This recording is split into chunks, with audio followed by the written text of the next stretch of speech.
Since this is the final home football contest of the 2025 season, it is designated as the senior recognition night. Just call me if you have a question. Okay. High School would like to take this opportunity to honor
Lake Effect Media and Spartan Nation present Conneaut Spartans football on WOW TV, 1360 AM and WOW 102.9, and always free.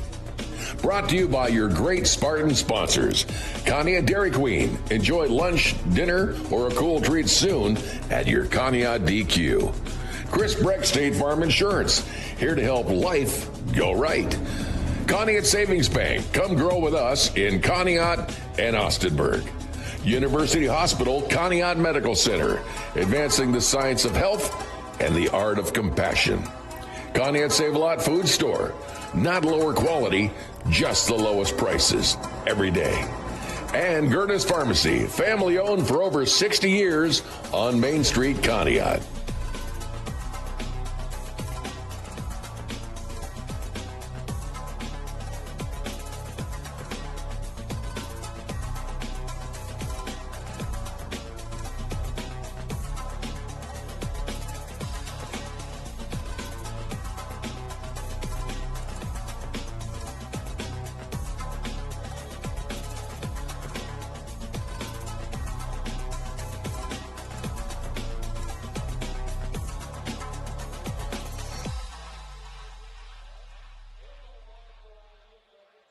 It's the Chris Brecht State Farm Insurance Coaches Show. Once again here as the season winds down.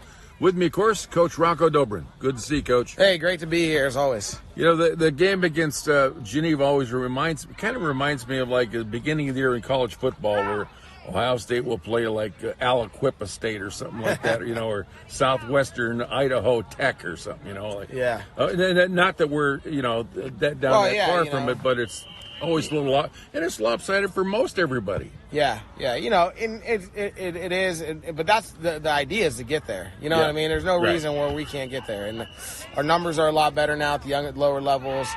You know, we got a lot of you know, freshman team this year and all that. So you know, the numbers are coming, and with that, you know, we got to start competing with those guys and making it a closer game. And you know, overall, I was just disappointed with the big plays. You know, if they take 8-10 plays to score, which happened like the first drive, a little bit later in the game, that's fine. When they're scoring on 2 or 3 plays and big runs, 60 yards, like those are things that can't happen. You got to be able to compete with a team like that, you know. And there were a bunch of times where they competed very well, I thought. Defensively, yeah, absolutely. Defensive line was tough at times in there. Yeah, and that's what I'm saying. You know, they showed they can do it. You know, I mean, even that first drive, I think, you know, they had first and goal on the 4, and they scored on 4th and 1. Like, and so we stuffed them 3 times in a row. Like so we can't do that, you know. Yeah. And then other times, you know, they get a 60-yard run on the second play of the series, and those are the ones that we can't give up, you know.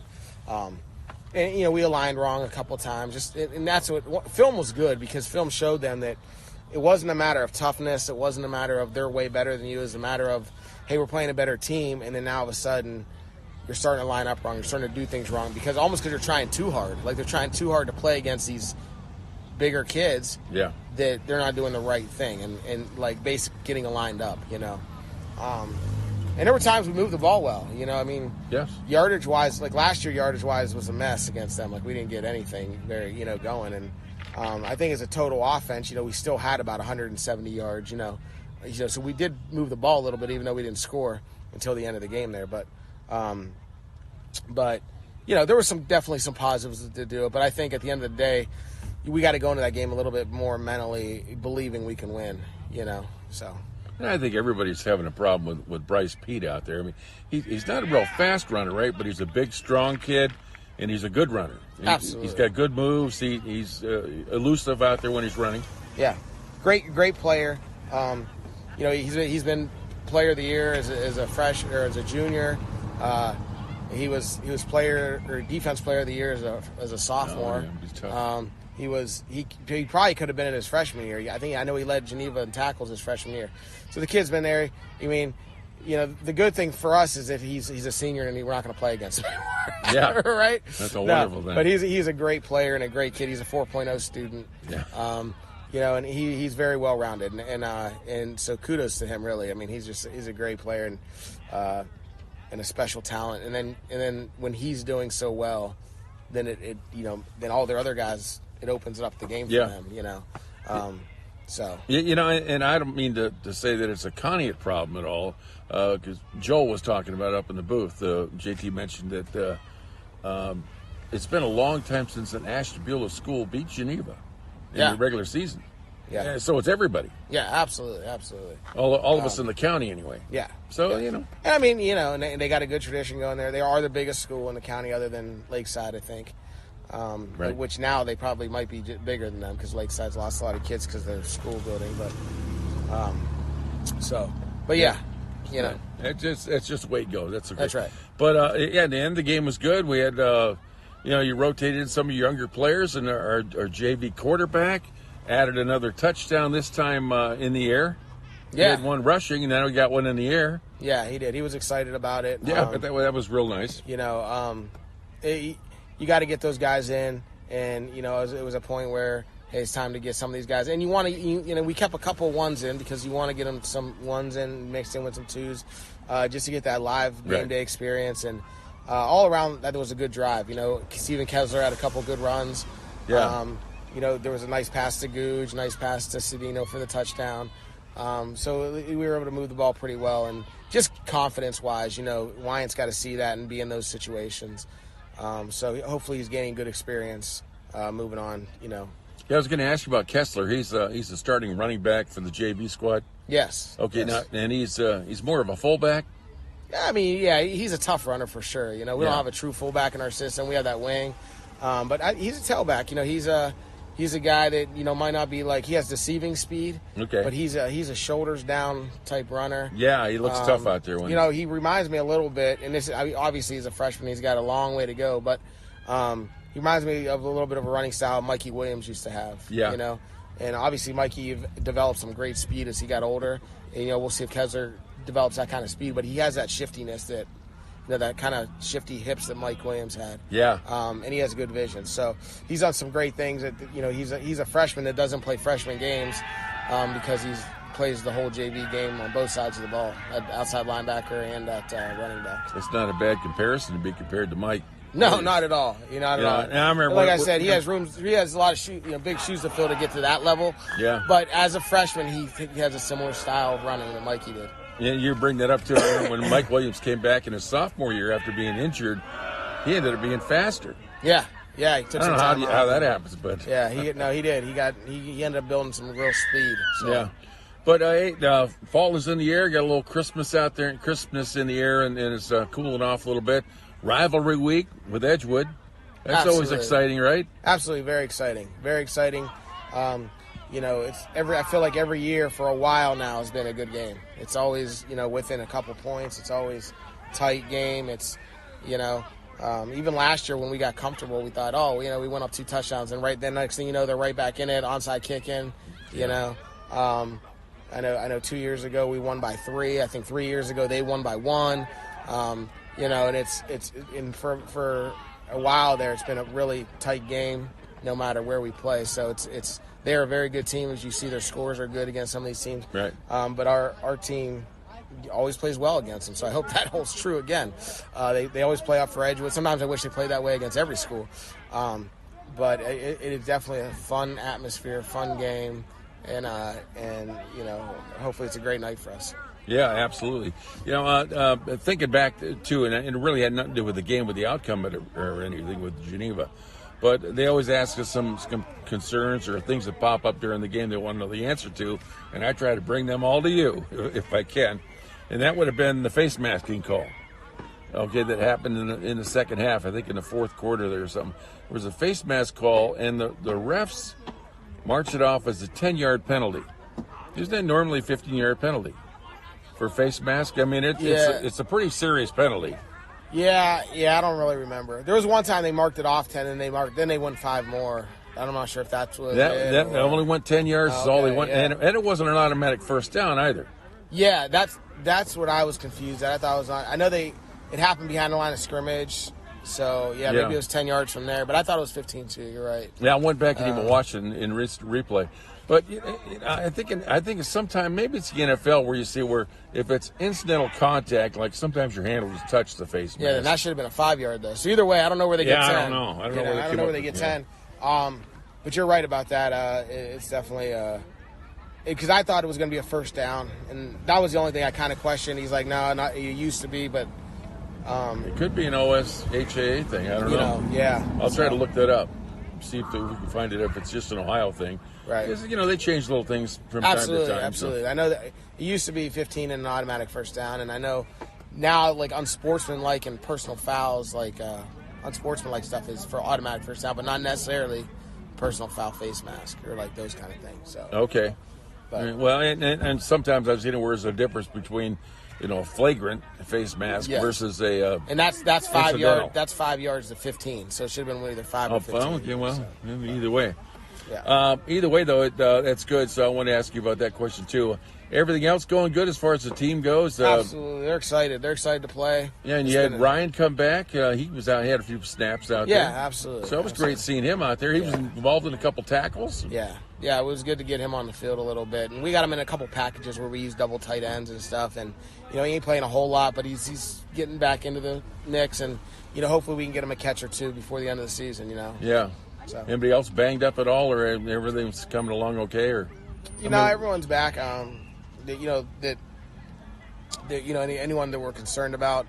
I think Carrick will be out for the season, and I think the Castellano, he has a separated shoulder, so he looks good though. He looks like he looks good, so I can see him being back maybe next week. Yeah. Sometimes they got a strap or something you can put on, or right, shoulder strap. But, I hope so. So he's a kid that be nice to get back on the field and stuff like that. But otherwise, we're pretty healthy and good. Kids are playing Coach, hard. I wish you all the best against the Warriors. I know both teams are going to be looking for a win. Both will be real hungry for that, and they're going to be looking at each other across the line thinking who's going to get this one, and wish you all the best in that one. Thank you. We appreciate it. Definitely. It's been the Chris Brecht State Farm Insurance Coaches Show on WOW TV.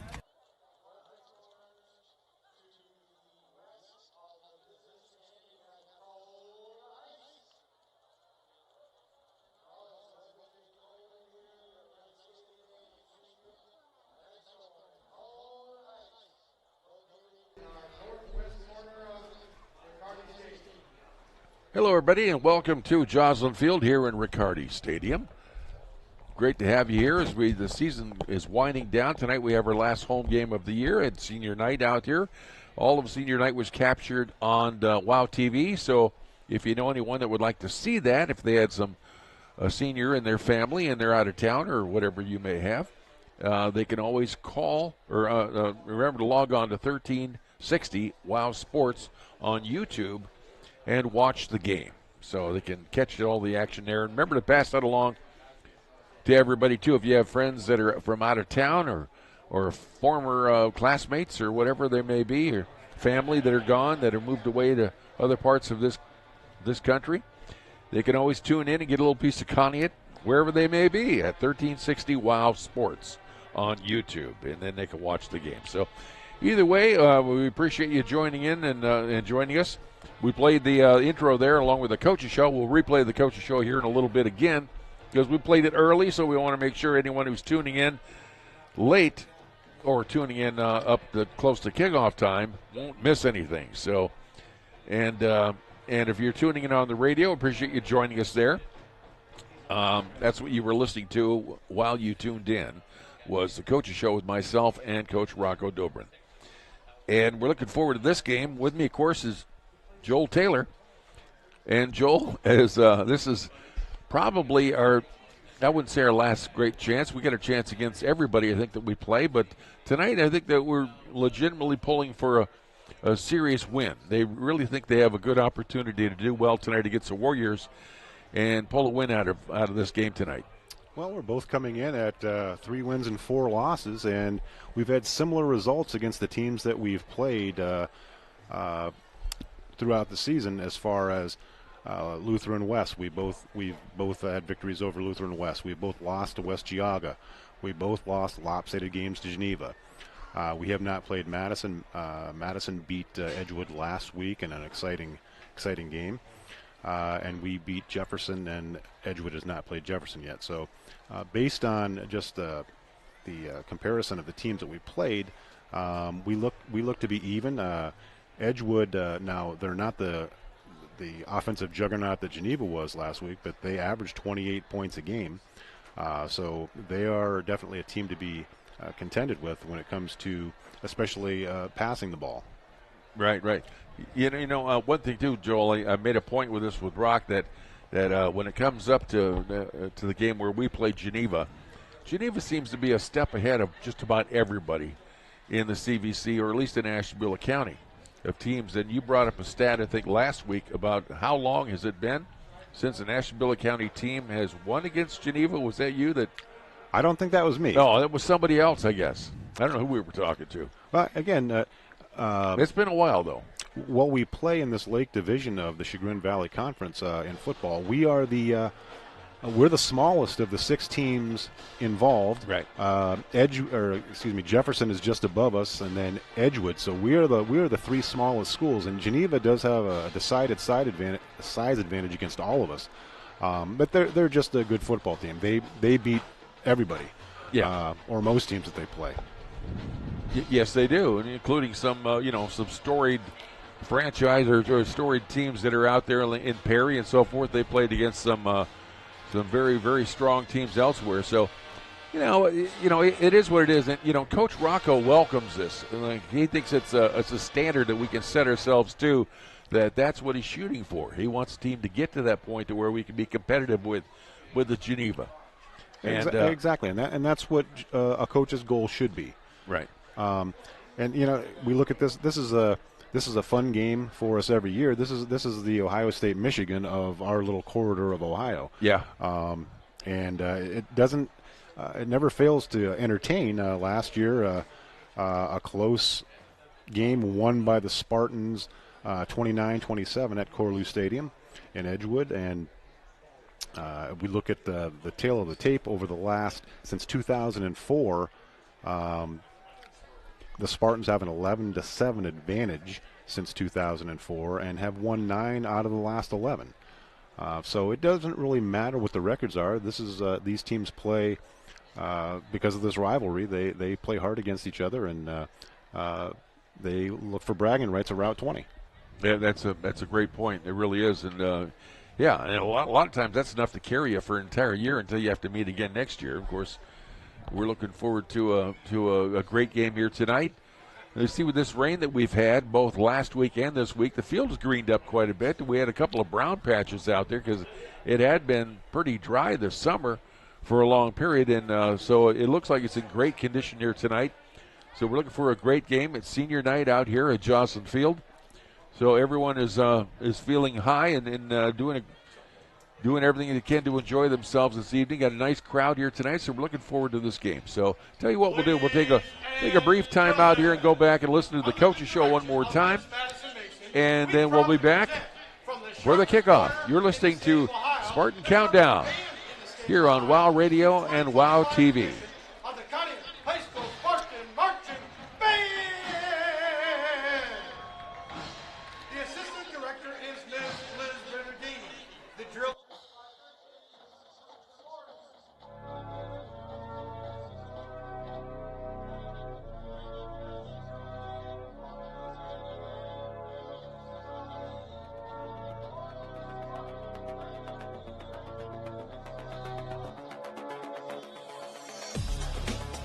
Lake Effect Media and Spartan Nation present Conneaut Spartans football on WOW TV, 1360 AM and WOW 102.9, and always free.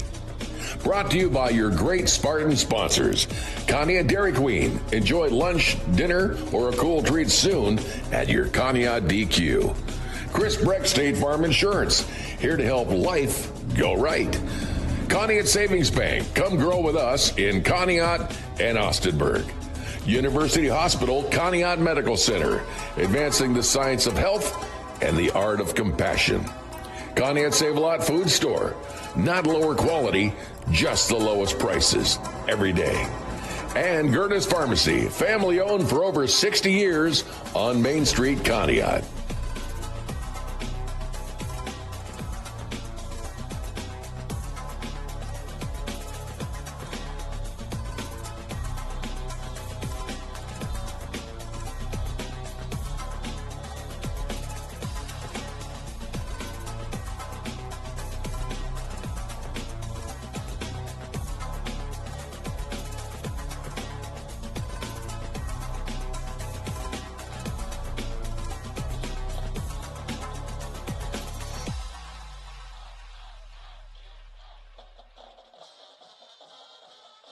It's the Chris Brecht State Farm Insurance Coaches Show once again here as the season winds down. With me, of course, Coach Rocco Dobrin. Good to see you, Coach. Hey, great to be here as always. You know, the game against Geneva always reminds me of like the beginning of the year in college football, where Ohio State will play like Aliquippa State or something like that, or Southwestern Idaho Tech or something, like. Yeah. Not that we're that far from it, but it's always a little, and it's lopsided for most everybody. Yeah, and it is, but that's the idea is to get there. You know what I mean? There's no reason where we can't get there, and our numbers are a lot better now at the lower levels. We got a lot of freshman team this year and all that. So the numbers are coming, and with that, we got to start competing with those guys and making it a closer game.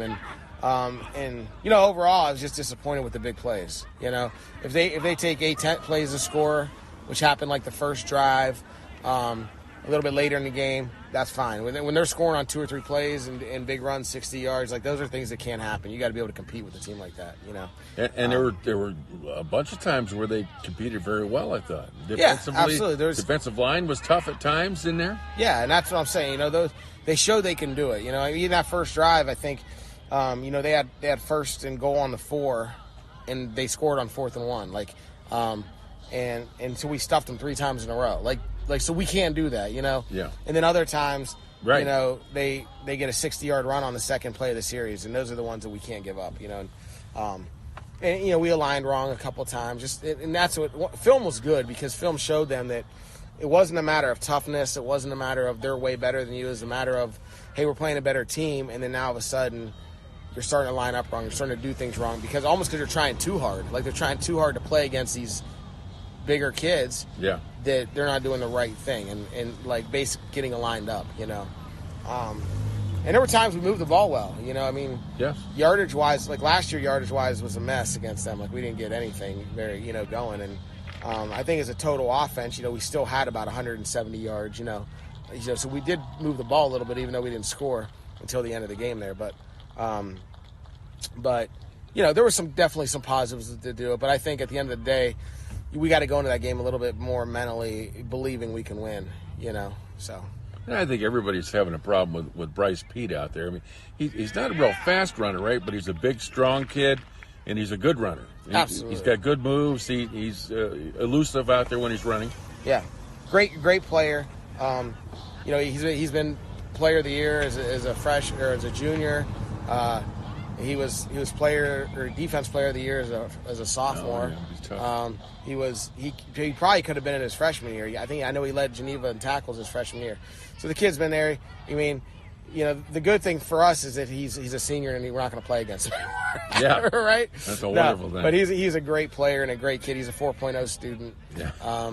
And he's very well rounded and so kudos to him really. I mean, he's a great player and a special talent. And then when he's doing so well, then then all their other guys, it opens up the game for them. So and I don't mean to say that it's a Conneaut problem at all, because Joel was talking about it up in the booth. JT mentioned that it's been a long time since an Ashtabula school beat Geneva in the regular season. Yeah. So it's everybody. Yeah, absolutely. All of us in the county anyway. Yeah. So, And I mean, and they got a good tradition going there. They are the biggest school in the county other than Lakeside, I think. Right. Which now they probably might be bigger than them because Lakeside's lost a lot of kids because of their school building. But yeah. It's just the way it goes. That's right. But, the end of the game was good. We had, you rotated some of your younger players, and our JV quarterback added another touchdown, this time in the air. He had one rushing, and now we got one in the air. Yeah, he did. He was excited about it. Yeah, but that was real nice. You got to get those guys in, and, it was a point where, hey, it's time to get some of these guys. And you want to, we kept a couple of ones in because you want to get them some ones in mixed in with some twos just to get that live game day experience. And all around, that was a good drive. Steven Kessler had a couple good runs. Yeah. There was a nice pass to Goudge, nice pass to Cedino for the touchdown. So we were able to move the ball pretty well. And just confidence-wise, Wyatt's got to see that and be in those situations. So hopefully he's gaining good experience moving on. Yeah, I was going to ask you about Kessler. He's the starting running back for the JV squad. Yes. Okay, yes. now and he's more of a fullback. Yeah, I mean, yeah, he's a tough runner for sure. We don't have a true fullback in our system. We have that wing, but he's a tailback. He's a guy that might not be like he has deceiving speed. Okay. But he's a shoulders down type runner. Yeah, he looks tough out there. He reminds me a little bit, and obviously he's a freshman. He's got a long way to go, but he reminds me of a little bit of a running style Mikey Williams used to have. Yeah. And obviously Mikey developed some great speed as he got older. And we'll see if Kessler develops that kind of speed, but he has that shiftiness that that kind of shifty hips that Mike Williams had. Yeah. And he has good vision. So he's done some great things. That he's a freshman that doesn't play freshman games because he plays the whole JV game on both sides of the ball, at outside linebacker and at running back. It's not a bad comparison to be compared to Mike. No, not at all. Not at all. And I remember like I said, he has a lot of big shoes to fill to get to that level. Yeah. But as a freshman, he has a similar style of running that Mikey did. Yeah, you bring that up too. When Mike Williams came back in his sophomore year after being injured, he ended up being faster. Yeah. Yeah, he took I don't some know time how off. that happens, but yeah, he did. He ended up building some real speed. So. Yeah. But fall is in the air. Got a little Christmas out there, and Christmas in the air, and it's cooling off a little bit. Rivalry week with Edgewood. That's Absolutely. always exciting, right? Absolutely, very exciting. Very exciting. It's I feel like every year for a while now has been a good game. It's always, within a couple points. It's always tight game. It's, even last year when we got comfortable, we thought, we went up 2 touchdowns, and right then next thing you know, they're right back in it, onside kick in. I know 2 years ago we won by 3. I think 3 years ago they won by 1.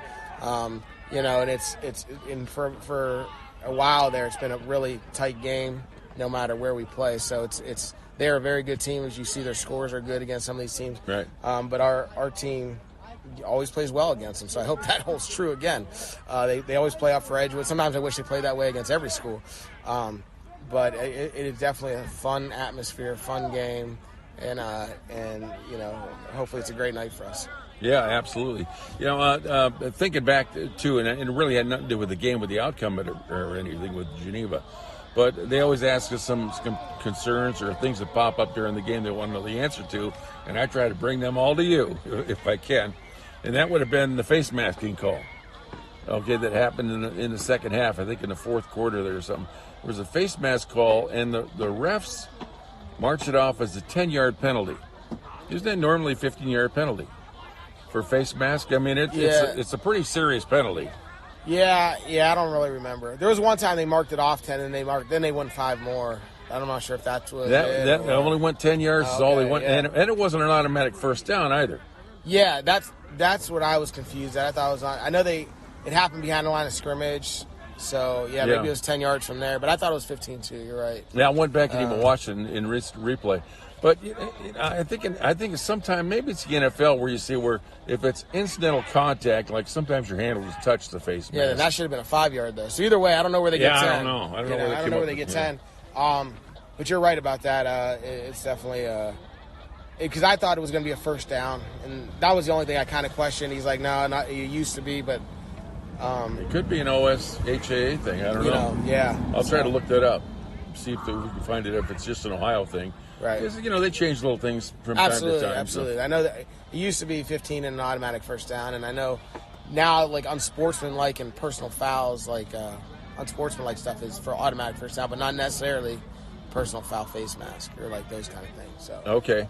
But, well, and sometimes I've seen where there's a difference between a flagrant face mask versus a and that's 5 incidental. yards. That's 5 yards to 15. So it should have been either 5 or 15. Okay, well, either way. Yeah. Either way, though, that's good. So I want to ask you about that question too. Everything else going good as far as the team goes? Absolutely, they're excited. They're excited to play. Yeah, and you had Ryan come back. He was out. He had a few snaps out there. Yeah, absolutely. So it was great seeing him out there. He was involved in a couple tackles. Yeah, it was good to get him on the field a little bit. And we got him in a couple packages where we use double tight ends and stuff. And he ain't playing a whole lot, but he's getting back into the mix. And hopefully we can get him a catch or two before the end of the season. Yeah. So. Anybody else banged up at all, or everything's coming along okay? Or everyone's back. Anyone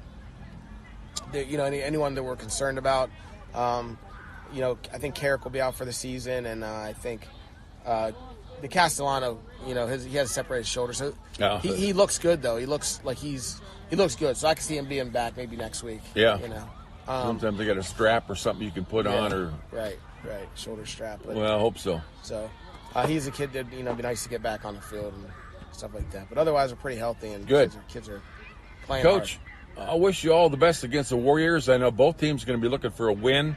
Both will be real hungry for that, and they're going to be looking at each other across the line, thinking who's going to get this one. And wish you all the best in that one. Thank you. We appreciate it.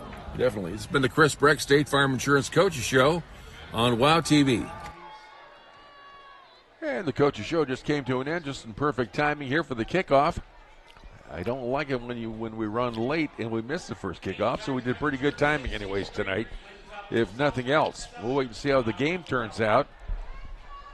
If you wondered why, if you tuned in early, it's we ran the Coaches Show again because we ran it a bit early. It was during senior night when the seniors were out, so we decided to run that then, and we ran it again here at the traditional time right before kickoff. And kickoff will be being done by Edgewood. We will be receiving the ball. The ball is up and away, a low kick.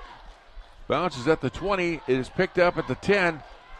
Heads off running and looking for running room, but instead he finds a couple of Warriors.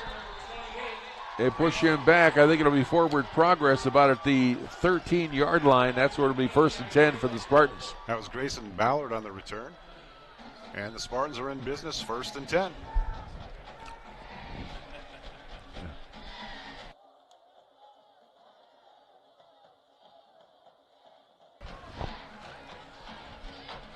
Yeah.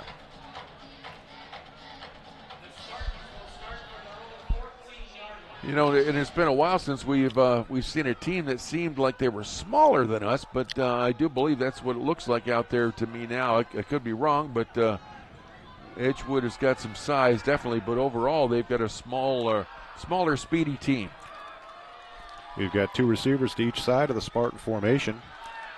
They're lined up on the right hash. They're trying to figure out who's supposed to be playing for the Warriors, and at the line too. So Stilton out of the shotgun with Bowles. The handoff to Bowles. Looking for a sweep to run around the near side, but there's not much there. He did pick up about 5 yards. Yes, he did. Almost out to the 20. They're going to mark it at the 20. So it's a good, solid pickup, I think. The fact that he was all he was facing was 3 or 4 Warriors on that run play. 2nd down and 5 for the Spartans in their opening drive of this senior night game against the Edgewood Warriors.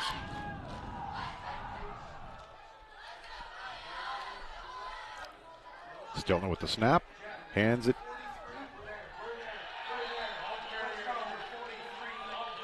It's Alden Goudge who gets the ball. He bobbled it at first, though, looked like JT. He couldn't get the handle on it. Then he reeled it in, but it was too late. Warriors were in the backfield and zeroing in on him. Goudge lost about 3 on that sweep.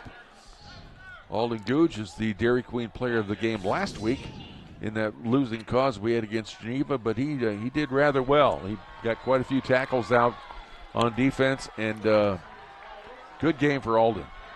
3rd down and about 9 yards to go for the Spartans. Again, they have 2 receivers to each side, and it looked like Edgewood, we have some. That was real close to it. Yeah. We have a timeout called by the Spartans. Or excuse me, called by the Warriors. They were clapping like something else happened that they were happy about. Usually, players don't get real happy about a timeout, but I guess it can happen, depending on what you got to do. Now, he motioned to the Edgewood side of the field for the timeout.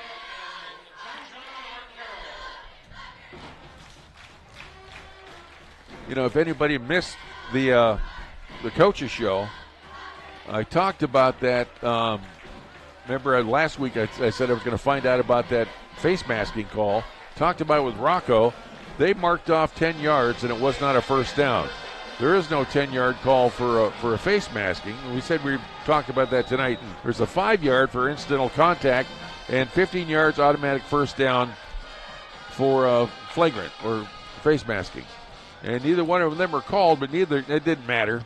Stiltner rolls out of the pocket.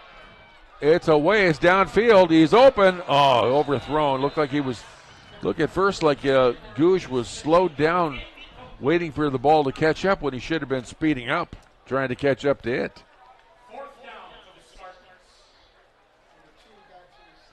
I think that was deceiving a little bit to him on where that ball was and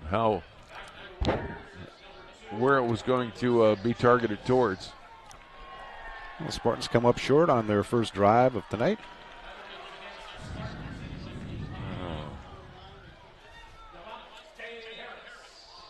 Yeah, I think that was Jacob Thompson too on that reception try.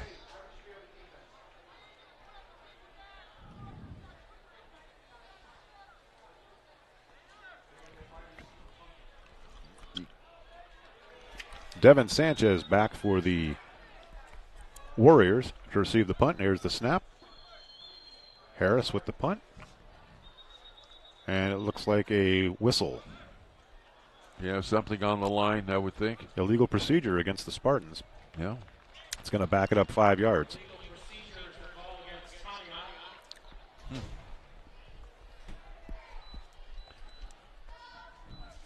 Well, Devontae can get another try at punting it farther down the field. Again, he does not have a very deep drop as far as punters go. He gets this one off. It hits. He grabs it and he makes a run for it up the middle. He's breaking to the outside. He could go all the way and touchdown Edgewood Warriors. And I'm not sure he was touched at all. Yeah, I don't think so either, Joel. That was a good, smart run that he had. Devon Sanchez on that run. He just, it took a bounce and he negotiated it in his head and he thinks, I'm going to grab this thing and go for it. And he did. A smart run on that play. Looked like about a 60-yard return. The Warriors line up for the extra point.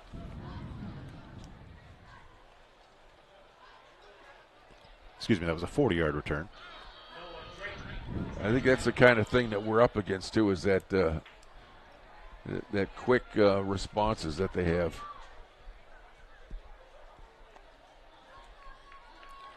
They'll be going for an extra point. And it looks like there's some confusion on the Edgewood special teams, extra point team. Yeah, I never understood that. You're kicking an extra point or you're not, I guess. Well, as a former coach, I know sometimes things get a little confusing on Friday night. Yeah. And he could have had some of the wrong people in there. Maybe they were thinking about they were second guessing on a 2-point conversion too. You never know. And right? Sometimes kids are just kids. Yeah. Yeah.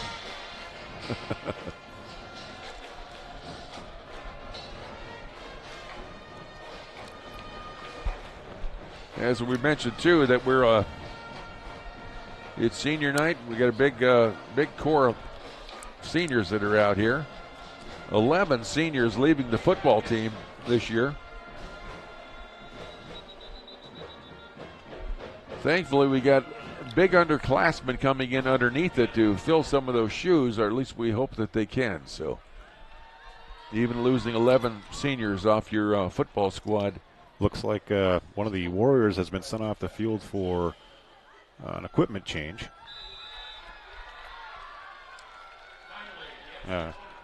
With no further ado, it looks like the Warriors will try for their extra point.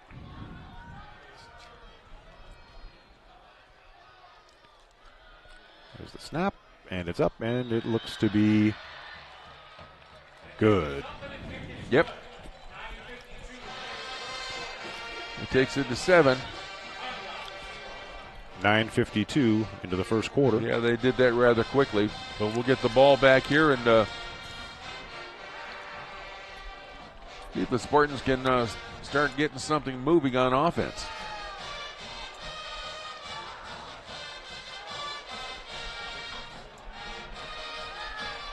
You were mentioning in the comparisons with Edgewood that they've got how many wins do they have on their record? They have 3 wins, and we have 3 wins as well. Okay. And we've lost to the same people that we have played in common. Yeah.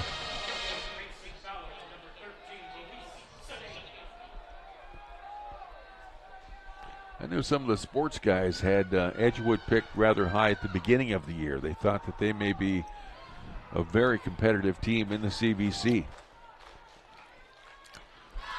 Well, we haven't seen their offense yet. Their special teams seems to have some explosiveness to it.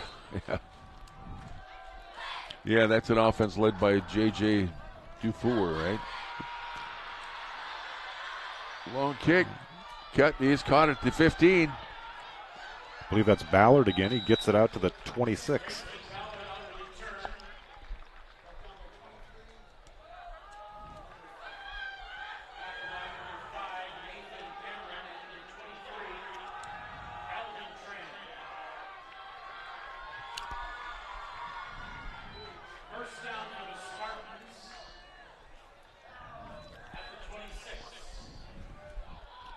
Well, Colby's getting them lined up now. He's got Isaiah in the backfield, 2 wideouts on the near side, 1 on the far side with a tight end over there too as well. Cody in the shotgun takes the ball, hands off to Isaiah up the middle, squeezes through, finds his way across the 30. Picked up about 4 yards. Yeah, good run. That's across the 30 out to the 31, 32, wherever they're moving around a little bit. 31-yard line, we'll call it.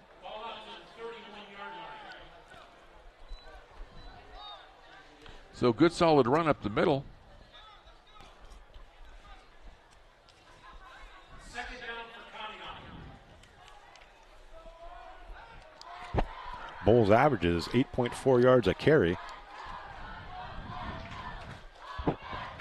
Same lineup this time. Colby is back, gets the ball. Same run, gives Isaiah. Bowles bounces to the outside and goes nowhere. Well played by the Warriors. He's trying to come to the near side, but then he did a spin back towards the center to try to go up the middle again, but number 8 grabbed a hold of him, brought him down, and that is Zayden Fox. It'll be third down and about 7 yards to go.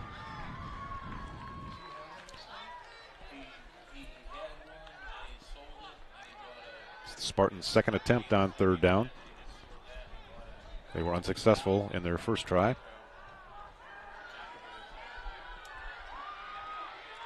Snap to Stiltner, and he fakes and rolls to the right. Under pressure, he gets it away. He's on the ground. And that is, let me see. Casey Hayes was already on the ground, I think, when the ball was in the air. And that seemed rather appropriate. It seemed like it was a low-thrown ball, like he was going to have to go down to get it. But he just couldn't get the handle on it. Looks like there is a flag on the Edgewood Warriors.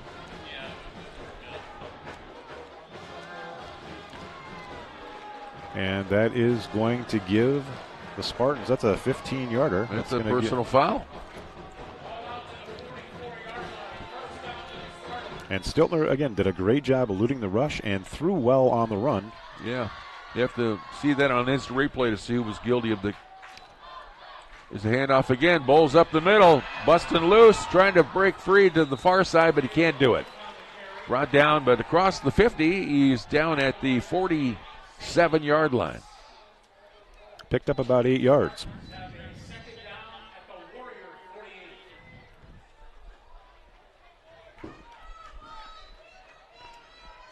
Spartans are on the move. This is the type of drive we need. Yes. The more we have the ball, the less they can have the ball on for their offense. And we seem to be having better luck going straight up the middle as opposed to trying a sweep. Even with the speed of Isaiah. Got 2 backs in the backfield this time. Colby is back there. Colby gets the ball. Hands off. Up the middle. And he somehow turns it into a gain. Bowles looked like he was going to be down at the 46, but he gets his way all the way down to the 43-yard line. And that was Brady Vera that took the snap. Yeah, it looked like, I thought that might have been him. We had seen that before where he would take a snap on a running play. But also last year I remember him throwing the ball. He used to be listed as a quarterback on the roster, but Still is. With same formation as last. There's a snap. And Vera keeps it himself. He keeps it, and it's good, solid, hard running by the big guy. Out across the 35, JT, down to the 32-yard line. Called the 33. It's great to have Vera back. We missed him last week. Just that size and strength of that running ability would have been a big help last week. Second down, very close to the first down marker. This time he lines up as a wide out on the far side.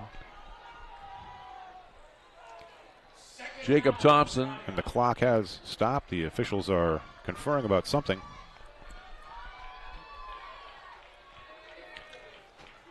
Signaling across they're field. saying that he did get the first down. Okay. Move the markers.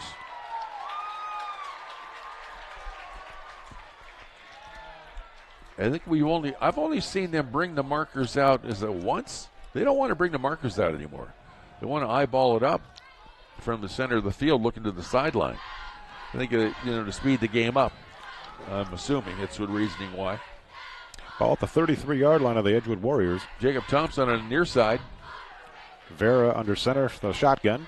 He gives it to Isaiah. Kind of a slant cut that way, right off the center. Looked up like about a 5-yard pickup. And they got into a little pack down there, got into some pushing around. I don't know, I would have to say I think Ben Griswold won the pushing match.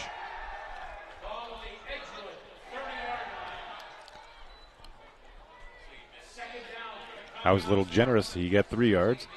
Second and about 7 yards.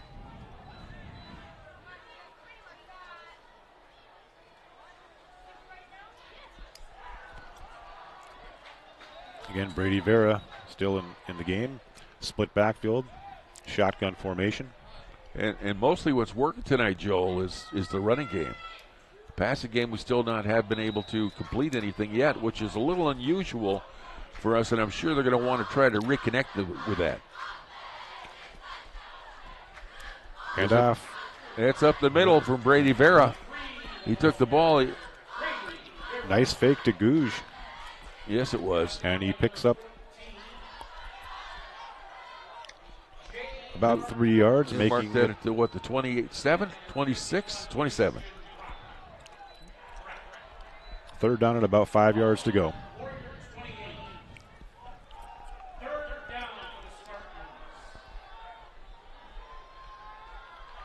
Two wideouts this time on the far side, two on the near side. Stiltner back. Stiltner back in the game.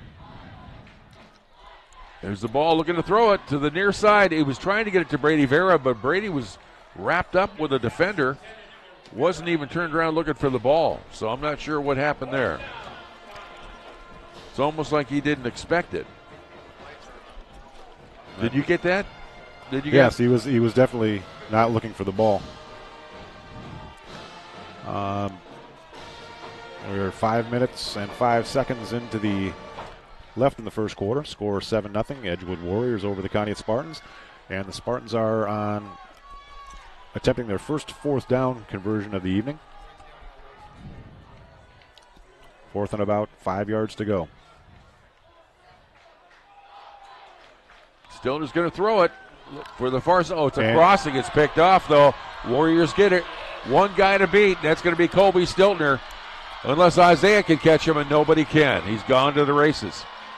Touchdown, Warriors. There is a flag. And where is that flag? Can you see it? Oh, right at the 40. At the 40-yard. It looks like it may come back. That was maybe a post-possession flag. Yeah, that would have been thrown from the backfield of the Spartans. We'll see if they. He's telling the umpire now.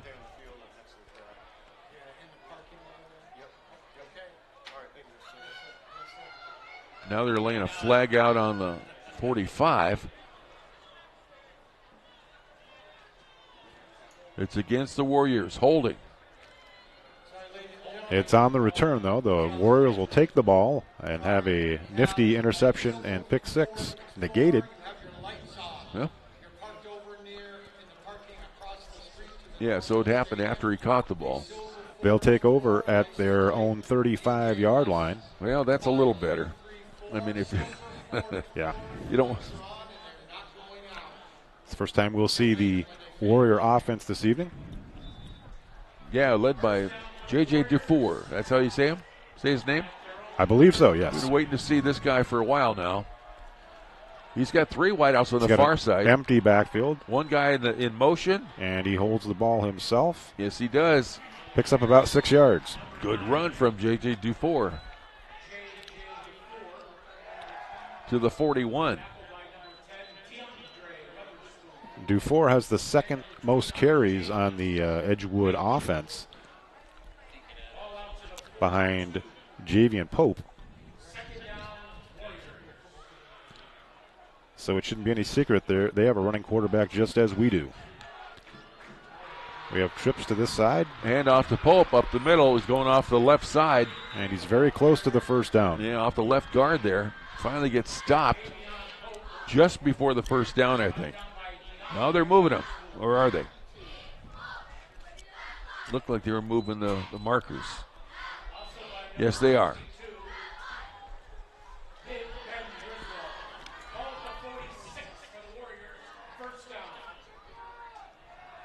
It's a running play again on a sweep to the near side. Cuts back inside, gets across the 50. Just across, they'll mark that on the 50. That'll bring up a second down and 5 for the Warriors. Second down for Edgewood at the 50-yard line.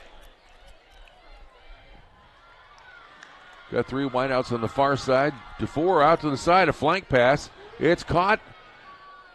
He finally gets caught and pushed down, but not until he gets across the 45 down to the 44-yard line.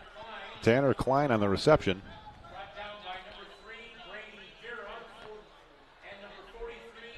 It's going to bring up third down and 1.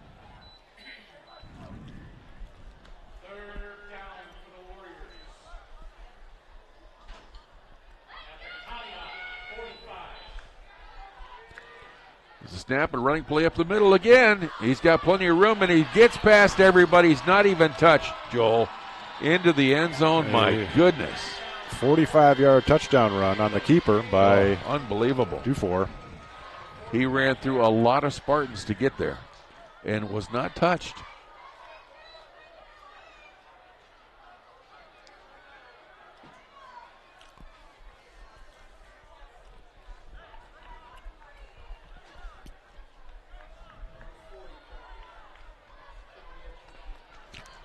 Well, we knew he was going to be a real threat here tonight, so we're finding out why rather quickly here. 2 minutes and 50 seconds to go here in the first quarter. 13-0. Going for the extra point. Noah Drake lines up for the extra point. There's the snap. Kick is up, and it is good. Takes them a while to tell us what they think it was, but yeah, so it's 14-0 now. Here at Joslyn Field in Conneaut, Spartans are down 14-0. Things are getting a little out of control here quickly. So the Spartans need to respond defensively and try to get the offense back on good footing again. We were on a roll down there. Yeah. We were moving the ball well until we threw that interception. And that was important. We have shown that we can move the ball. It's just a matter of, you getting things under control, and we can't panic. That's exactly right. No panicking and being careful with the ball. Don't be sloppy with it. You can't give it away. Not to these guys. They seem to have too many guys out there that know how to run the ball back to the end zone. And we're lucky we got away with one of them that didn't go, even though the Dufour ended up running it in.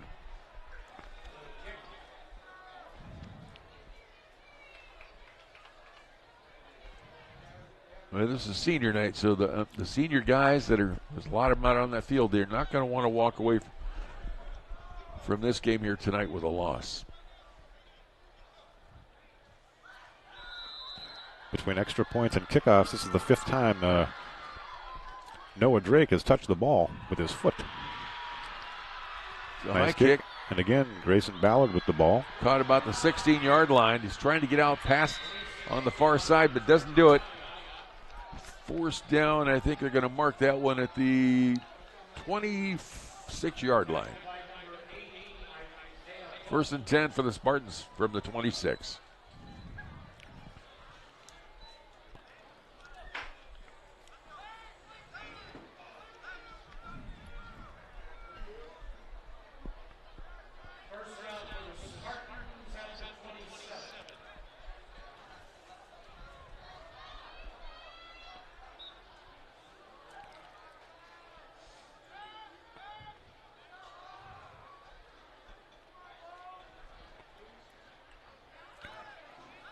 Stilton out of the shotgun. Hands off to Bowles. Bowles tries to cut it up. He picks up about 3 yards.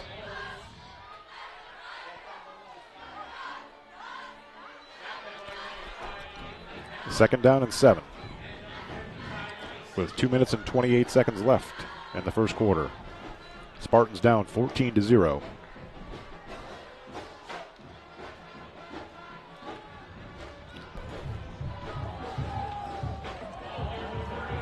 Here we go. Got the freeze gone out of the picture, so we're back in rolling in video again. Sorry about that. Bowles right alongside Stilton out of the shotgun yet again. Stiltner's going to Fakes it to Bowles and holds on himself, and he he barely gets back to the line. For a gain of a yard, maybe. They moved about Mason the length Fuller of on the the tackle football there. For Edgewood. It'll bring up 3rd down and 7. The Goes Spartans down are as a 0 for 3 gain of on one, 3rd down but this evening. 3rd and closer to 7 than 6.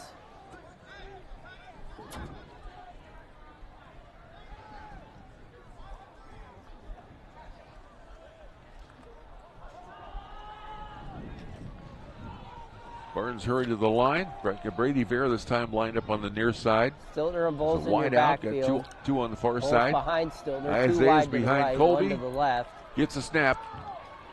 Fake On to the Bowles. fake. Nowhere to go for Down Stiltner. the middle. Across the Oh, middle. nice. Oh, he sent it for Brady. He went Out up of in the the air, reach but he of Vera, just couldn't get the handle incomplete. on it. I think it was thrown a little bit behind him. 4th down now for He was Conneaut. well defended, but he could have had a chance for that one. And Colby Stiltner had someone on him almost Stiltner went immediately to after he Bowles, took who the was snap. right on that play. I was surprised he got that ball away so fast. I mean, he Was threw a met by bullet to get rid Warrior of it. defender, had to let go of the ball probably quicker than he'd have liked. Brings up 4th down.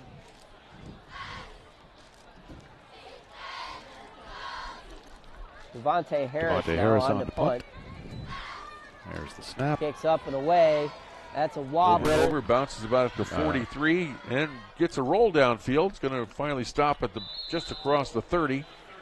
Generous Spartan roll. Yeah. And no chance for a return. Edgewood will take over with 1 minute and 1 second left in the first quarter. Up 14-0.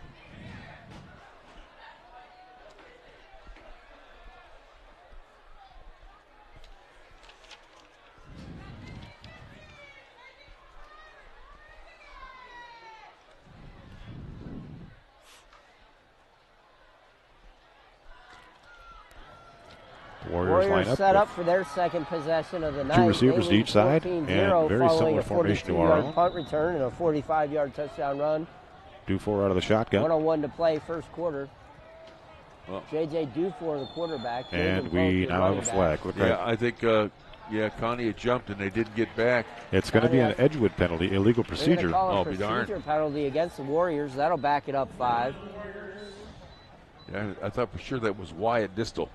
1st and 15 He now got across from the line. Didn't look like he 26 for the made an Warrior effort to get offense. back, but he was Looks drawn. like he moved because someone on the Edgewood Yes. side moved. Right. Brings up 1st down and 15. The Warriors will have a redo. Dufour is back in a shotgun, 2 Twins wideouts on the play. near side and the Colton far side. Dufour Kind of in an the backfield. unusual alignment. Dufour looking to Dufour's throw. back, looking to throw it across the That's middle. to the middle It's of the field. completed. That's complete. And he's down, wrestled down to the 44 as we're going to mark that one, just shy of the 45. That's Isaiah Pope on the reception. Out Picked to up the about 20 yards on pickup that. Of 18. Yeah, well thrown ball. Well thrown ball. 1st and 10 from almost their own 45-yard line. The Warriors are in business. They have 3 receivers. to the top of the screen. Out of the shotgun, Dufour rolls The and handoff. hands it back. Going back against the Pope on grain. carry. That's number Out across 33. midfield That to is the Nick 48-yard line. Lamas. No, I'm sorry. Pope picks up about 8 yards on the carry.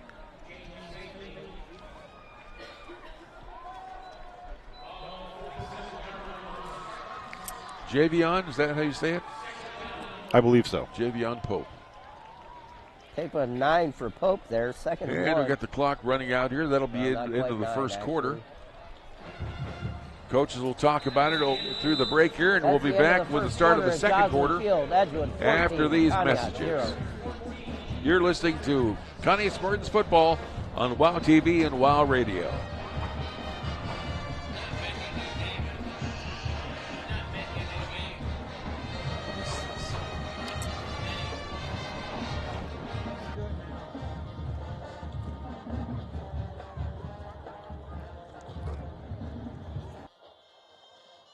Question is, when is it time for an Oreo Reese's Blizzard? Well, through the month of October at your Conneaut DQ. Relax in the dining room with your cool treat and grab a 4-piece order of chicken strips complete with toast, fries, gravy, and a drink. Dairy Queen appreciates your support of the Conneaut Youth Center and the Miracle Day events too as well. Remember, a custom designed DQ ice cream cake is great for your family fall event. Conneaut Dairy Queen for cool treats and great eats. We'll see Boo at your Conneaut DQ. State Farm, Kathy here. Hey, it's Mike. My team just pulled off the biggest upset ever. Nice, Mike. And some fans are getting crazy. They even flipped over a car. Whoa. Turns out it's my car, though. Oh. But I don't want to be upset right now. I want to know State Farm's going to take care of this, right? We got you covered, Mike. Yes! Woo! Go with the one that's here to help life go right. State Farm. Switch to State Farm and you could save.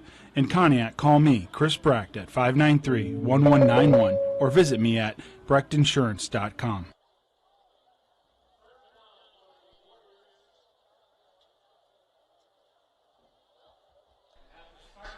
Yeah, we're trying to get the picture back here. I think maybe he's changed. I don't know if he's clicked on or changed the battery or anything like that. I don't know. We have a 3rd down and 3 yards for the Warriors at the Spartan 48-yard line, and it looks like they're very close, maybe a little short.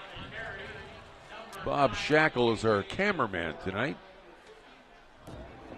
There we go. They're gonna And spot they that at the 45. have Pick given up a the 3. first down to the Warriors. They move the chains. 1st and 10 from the Spartan 45-yard They'll give them line. a first down. 1st and 10, Warriors.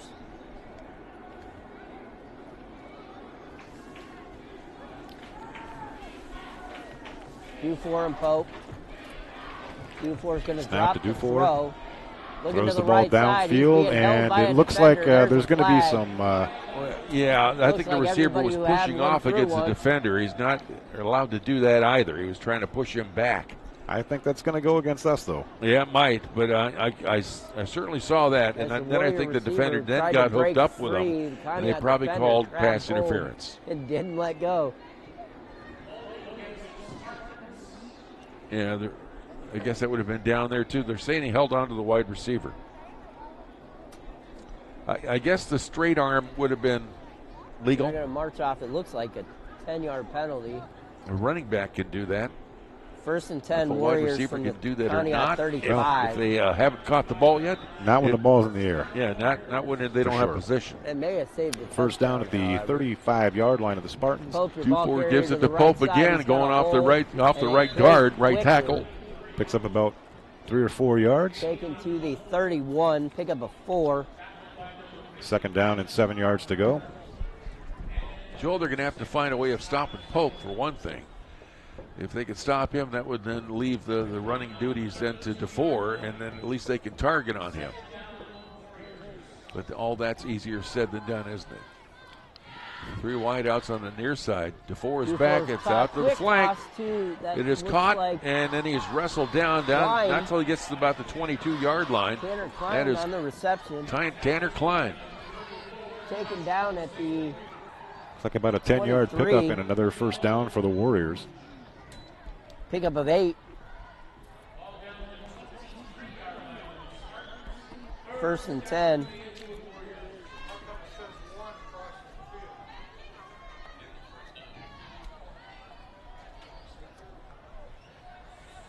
We've got 5 wide, nobody in the backfield. Nobody in the Pope backfield. in Motion, fake, and Dufour's going to take that right up the middle. Dufour takes it up the middle. The similar play as to when they scored. Yeah, there's a number of Spartans got a hand on him, the but they couldn't 11-yard stop line, him, pick up couldn't at bring him down. 12. First and 10 he yet picked up again. another 10 yards. It'll be first down at the 11-yard line. The Warriors can get a first down inside the 10-yard line. They're knocking on the door, that's for sure. Dufour finding some success. Here's Pope again. He's caught in the background this time, in the backfield. And no gain on the play. Isaiah Bowles and get quickly into the backfield to stop that run. Second and 10 from the 11. It'll be second down. Dufour on 10 4 carries has 67 11-yard yards and line. a touchdown. He's looking to throw to his right Here's side. the pass out to the flank on the far side into the end zone. Touchdown, Edgewood. That's number 2, Devin Sanchez with an 11-yard touchdown Sanchez with the reception, and he had on the screen pass from Dufour. That takes it to 20-0 here. The beginning of the second quarter. Things are starting to get out of hand rather quickly.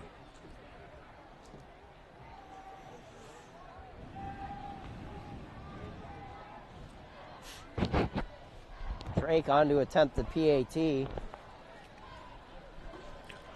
Drake on for the extra point.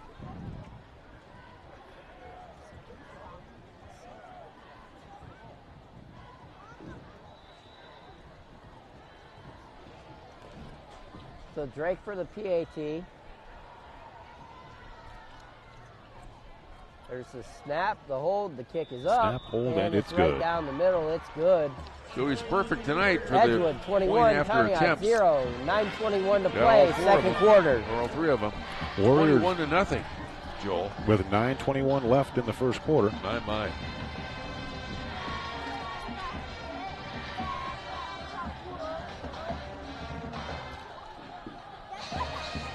Again, the Warriors score points. We do that coming in.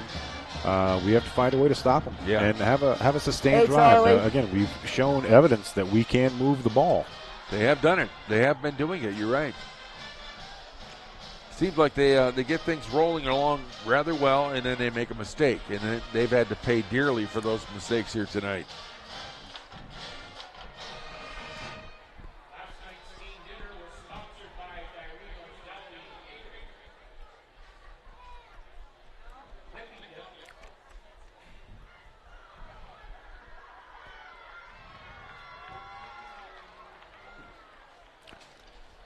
Drake to kick off.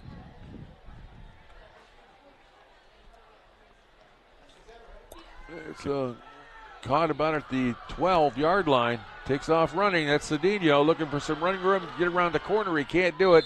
Ooh. He straight arms, but then he goes right out of bounds. But the 35-yard line, Cedinho went down hard out of bounds. Yes, he did. First and 10 for the Spartans at the 35-yard line. The ball will be marked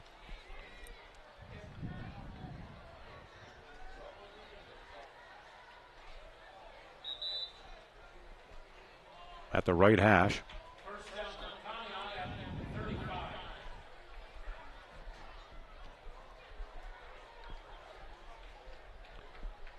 Regardless, that's the first and 10 for us. We're starting off at about the 35-yard line.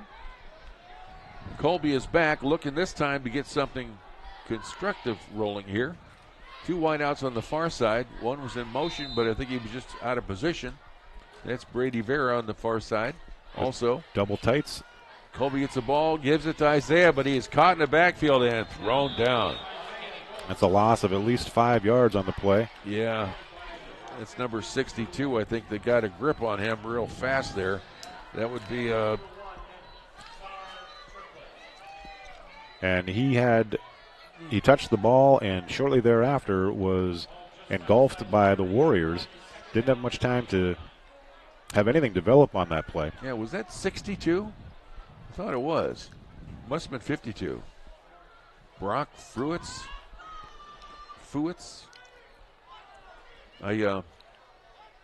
There is no 62 on the roster, so. Colby gets the ball, Stiltner. pitches out. Oh, they're going to do a. Vera's throwing it downfield. No, he isn't. It's not Vera. He had to go in and break it up. Is what he had to do. It was heading for another interception, and Vera goes in and breaks up the possible catch from the Warriors. Some trickery, and Vera did a nice job becoming a defender on that play. Yeah. To keep the Warriors from intercepting that ball. Slightly underthrown. 3rd down and 15 yards to go. The Spartans are 0 for 4 on their 3rd down conversions this evening.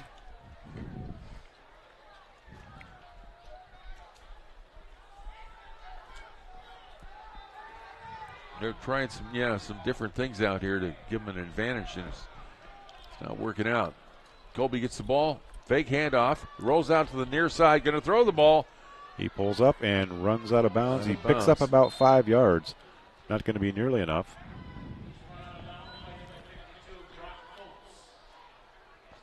Well, that's okay. We don't need to do everything all in one play. I think just keep moving the chains down the field. If they can at least try to establish that. We were doing that at the beginning of the game just by running the ball up the middle. Getting 3, 4, maybe 5 yards on a carry. It looks like the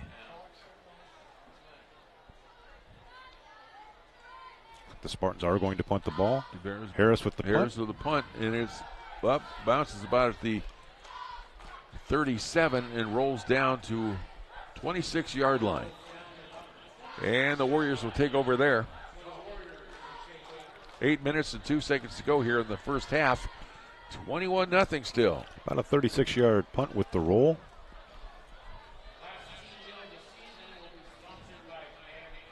My. I want to remind everyone, too, that Dairy Queen is a great Spartan sponsor, proud Spartan sponsor. We appreciate all they do. The favored blizzard of the month is the Oreo Reese's Blizzard. Also, if you're dining there, remember to grab a wild Alaskan fish sandwich or a backyard brazier burger. Those are new. Those are fabulous. And or anything else. Just have a good time up there in their dining room or through the drive-thru at your Conneaut DQ. Okay. Warriors have 3 receivers to the left. I don't know if they had to get a new ball or had to wipe the ball off, or either way. Now they're running it down to the far sideline. Okay, they got another ball on there, so here we go. Again, here's the whistle. Empty backfield.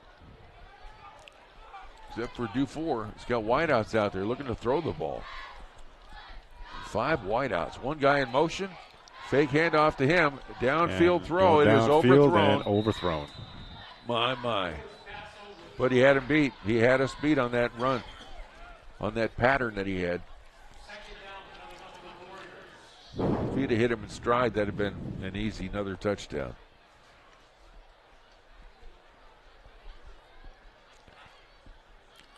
Second down and 10 from the Warrior 25-yard line.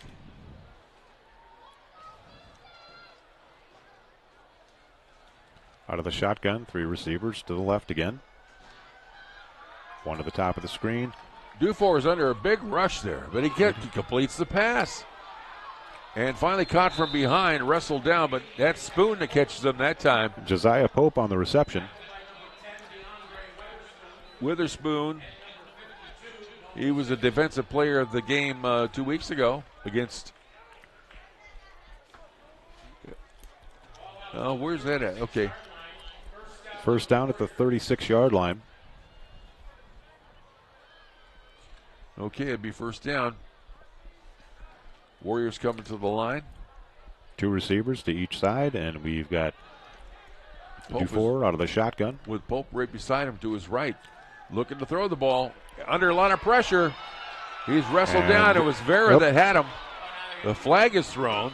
I don't know what that was about. He might have grabbed a face mask. He may have. I don't know because I didn't see a defender that came back to do any holding yet. I think he grabbed a face mask as he was trying to wrestle Dufour to the ground. Well, if anything, it should be incidental. Yep. Well, I mean, you can do a 5-yard penalty or a 15-yard automatic first down. We got a 10-yard one last week. Officials, remember that? It was 10 yards.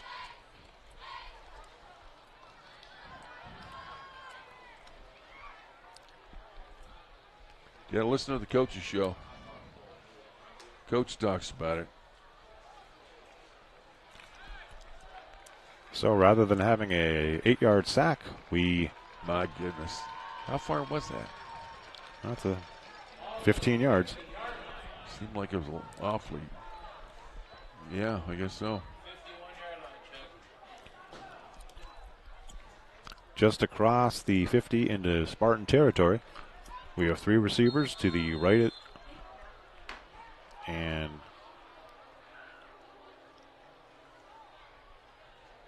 Coach Dobrin on the field having a discussion.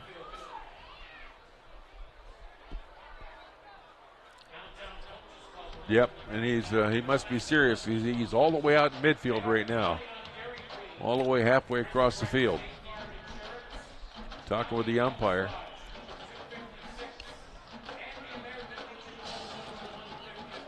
He signaled timeout and walked right up to have his conversation. That should almost be an official timeout. If the ref comes out onto the field and wants to talk about it, now they have a question about the face masking. I think he might be questioning either the where the ball was placed or the amount of yardage that was given. Amount of yardage, right. We'll have to wait and see what they because we talked about this in the coach's show too as well.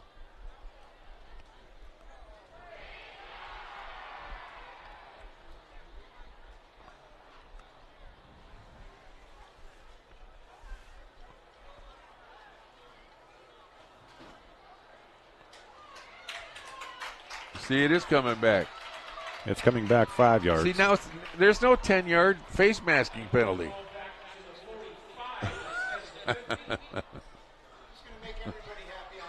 I guess so.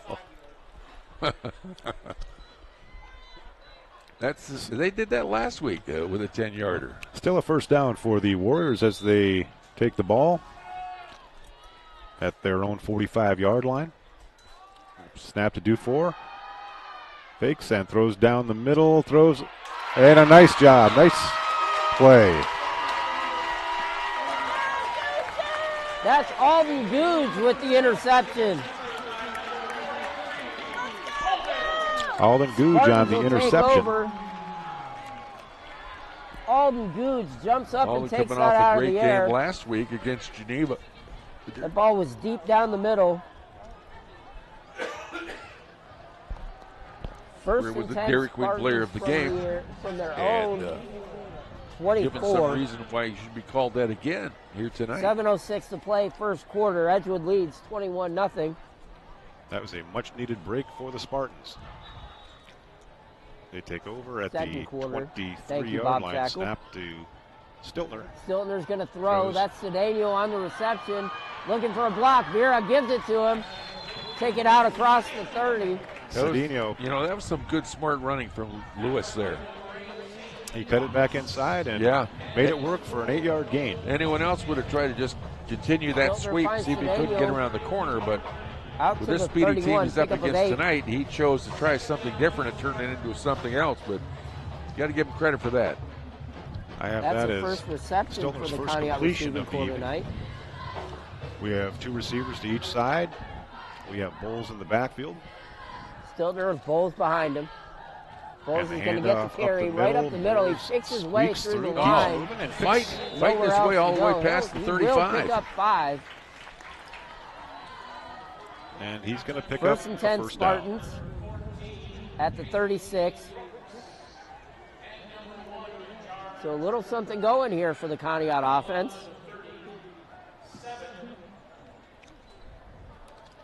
It's the second first down the Spartans have earned this evening. Again, we have two receivers to each side. Immediately to Bowles his in the right. backfield. Still Too out wide of the each shotgun. way. Stiltner's going to drop the throw. Paul. Downfield. That's a He's fly. got That's Vera, Brady Vera, and incomplete. A little bit Bears long. wrapped up with defenders, one on each side. Harris was on the other side, only with single-man coverage. Edgewood's Nolan Spartans take a shot down the seam, and it's Jr. was incomplete. step for step with Vera. Yes, he was. He had good coverage on him. Harris Vera only had 1 for 6 on the night. well, it was Zayden Fox. Stiltner 1 for 6 tonight, passing. Second down and 10 yards to go. Ball marked at the right hash. Spartans on their own, just over the 35-yard line. Spartans with under 50 yards of offense. Two receivers to each side. 5:56 Still to out of play, the shotgun quarter. with Bowles. Second and 10 from their own 36. To his right. Stiltner's There's the going to snap. drop. He's looking to his left. Pass out the That flank. is He is caught, brought down, Cedeno, I believe. he gets. He was That is across the Cedeno on 40. the It catch. should be to the Right at the 41-yard sideline. line where that's marked. They're marking it on the 40. Tanner Klein drives Pickup him out of bounds. 3 That's yards, at bringing the, up third down. looks like the 40-yard line. That's right at the 40. Pick up a 4. Spartans have yet to convert a third down conversion. 0 for 4 Second thus and far. 6, or third and 6.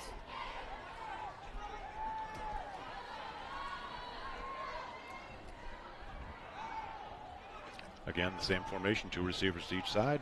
Spartans on the near hash. Stiltner's going to throw again. That's Across Brady the middle Vera. for Vera.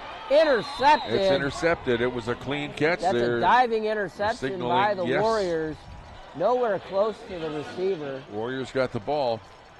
Ball Vera, marked. it was That's intended for number Vera, but 13 it for was Edgewood. thrown ahead of him, and there was a defender there instead. Riley Baldwin on the interception.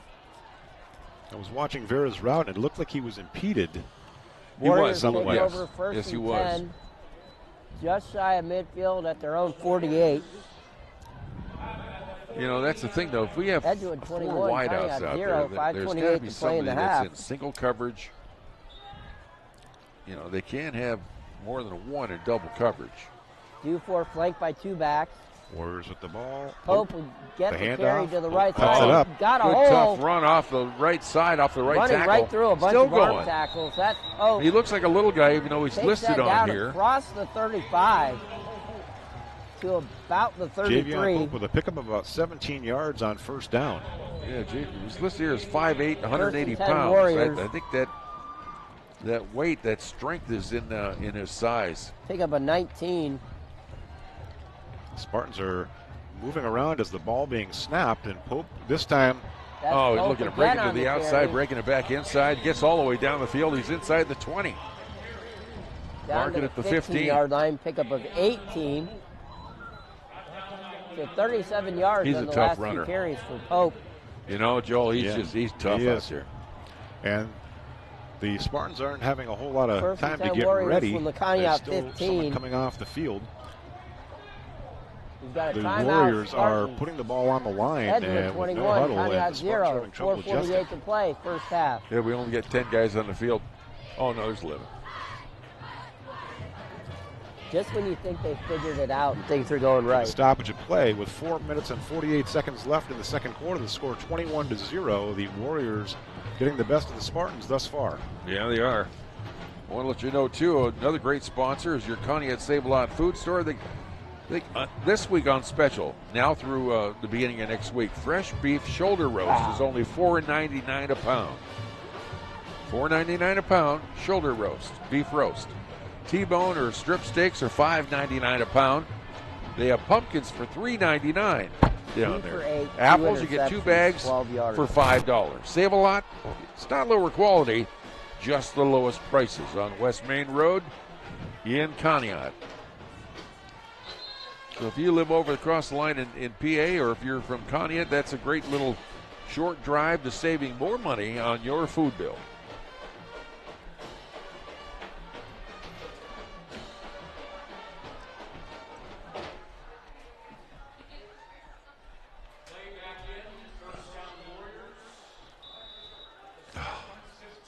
First and 10 at the 15 of the Spartans. Dufour to the outside with a pass. Completed, and fighting his way. The Warriors make it to about the 4-yard line. There's a flag thrown late. On the play. So Klein will be brought out of bounds at the 5. Pick up a 10 plus a flag. It looked like two Spartan and a Warrior kind of fighting it out. It'll be half the distance. Looking for an indication of what the call was. We have an unsportsmanlike conduct against Conneaut. There's a 15-yard mark half the distance from the gain. Be about a 2.5-yard penalty. 3-yard First line. and goal, Warriors. We've got quad receivers. Let's pass out to the flag. That's to Pope. Pope loses his footing. He loses about 2 yards on the play. It'll bring up second and goal from the 5-yard line. Goudge on they the say tackle. That he's 5'8". Second and goal from the 5 for the Warriors. He looks a little shorter than that to me. No, he does. He does have a powerful gait when he gets a little head of steam going. Yes, he does. Dufour and Pope. Warriors with 2 receivers to each side of the field. On the near hash. Pope with the handoff, and there is a flag on the play. Half the distance We've yet got again. offsides against the Spartans. Yeah. So we're back to the 3-yard line, second and goal. Here you have it.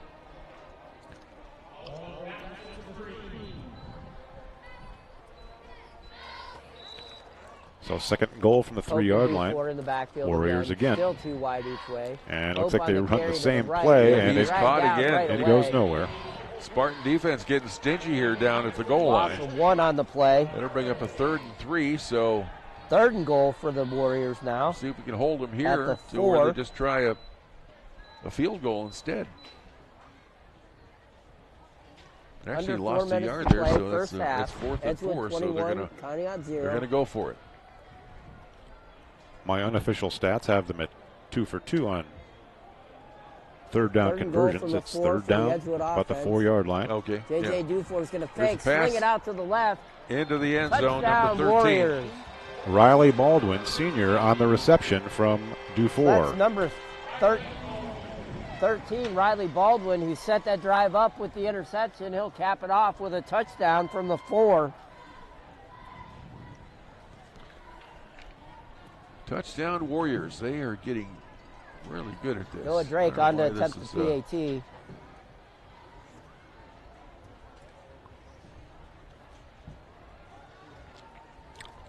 Warriors have quite a passing attack. They have a trio of receivers, Sanchez, Triplin, and Baldwin. We haven't heard Triplin's number tonight, but Sanchez and Baldwin have been heard from. And snap, the hold, the kick is up. There's the kick. Down the middle, and it's now Noah Drake with the PAT. 28-0. Edgewood over Conneaut with 3 minutes and 26 seconds left in the second quarter. Edgewood 28, Conneaut 0.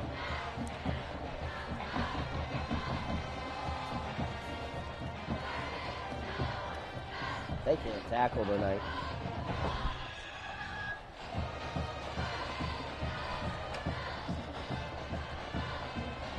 All right. We are the last game in the Lake Division to be played. Yesterday, Geneva beat Lakeside 56-14, so Lakeside didn't have any more luck than we did last week, and Madison beat Jefferson 38-7. Wow. People are watching on WOW TV are probably looking at the scoreboard going, what are they doing? Well, it has the away team listed as Conneaut and the home team listed as Edgewood. So the scorekeeper had the points up on the wrong team there for a little bit, but it's okay. We'll take care of them. You get to. We'll rough them up later. Joel will. Joel's. So Warriors will kick, leading. At least we're going to get the ball back here. It's 28-0 here with 3:36 to go in the half. Kick. It's a low Drake liner. kicks the ball down the middle. It is. That is Ballard. He's got to run. They catch him in the background and try to. But he gets away from that. Doesn't get away the second time though. And we've got another flag on the play. Yeah, I think that's a unsportsmanlike conduct against the Edgewood. Some extracurricular activity. Yeah, there was a little bit. The second time they tried to throw him out, they tried to waiting for a they signal grabbed on his what helmet that or flag was all something. about.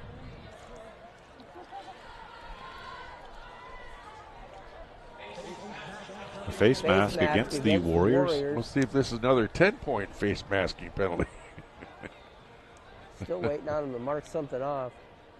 Ball's going to be marks these things off is extremely slow. Nope. At the 35-yard line, the Spartans are in business. At their own 35 to start 35. This possession. There we go. Yeah. 3 receivers. Well, that was 15 there. 3 receivers to the right. Snap to Stiltner. It is quick connected. Hitter to Vera. Vera catches it, and he's forced out of bounds at the 40-yard line. Picked up about 5 on the quick. Doesn't stop the clock, even though that we get out of bounds. I'm not sure what all that's about. The ref didn't give him out of bounds. He didn't. Oh, okay. Second down, 5 yards to go. It's important the Spartans score on this drive. Yes, it is. Offsides. And Edgewood was offsides unless they were drawn, which I don't see any other flags out there. Bowles slipped in the backfield, lost 2 on the carry. I thought he came across early, didn't he? Maybe not. Maybe I'm just seeing things. Wishful thinking. That's probably what it is. 3rd down and 7 yards to go.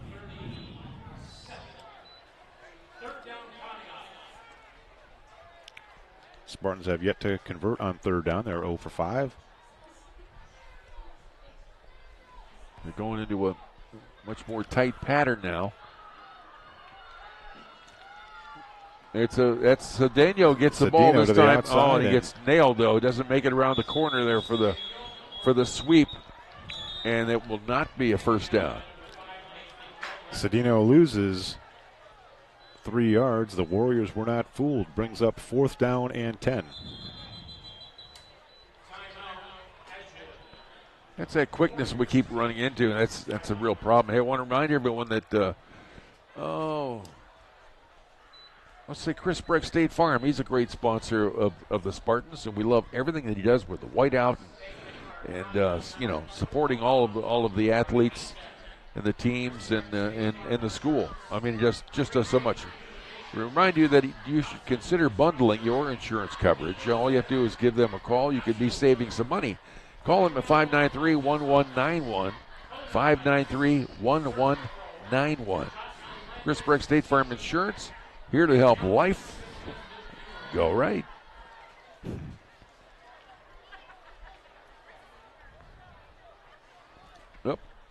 As soon as I'm done talking here, things freeze up again. And my goodness. I don't know what that's all about. Spartans from their own 36. For the Spartans. Devontae Harris on. Zayden Fox back. Harris's kick is up and away. That's punt. high. Harris, nice punt this time. A lot of airtime with it. Bounces up to 39 or 34. Roll back to the 26. Rolls down to 25. My mistake and my inability to read numbers. That was number 2. Sanchez back. No return. So Edgewood will take over. 1:29 to play in the half. About a leading 44-yard punt. They'll start with very little possession effort from their own 26. When Harris, he doesn't put a whole lot of effort into it, but the ball just moves. We always seem to get a roll. Warriors. I think you're going to see the Warriors come out. Will take possession at the 25-yard line. With 1:29 left in the first half. Score Dufour Warriors and Pope 28, in the Spartans backfield, 0. 2 wide each way. Looks like twins each way, actually. Dufour with the snap. Ball's he on the picks up ground. Dufour's going to pick it up, run to his juggle right. Got in the backfield that time. They did the. Well, yeah, they got another flag on that one, so I'm not sure what they're going to call, but they're claiming he got him by the helmet. You're going to call a face mask? A horse collar or a face mask of some kind. Well, you folks at home who got WOW TV, you watch the instant replay and let us know. Let us know what you think. We went from a 20-yard loss, or a 15-yard loss, excuse me, How many did they add on there? Is that 10? Ball's back to the 25-yard line.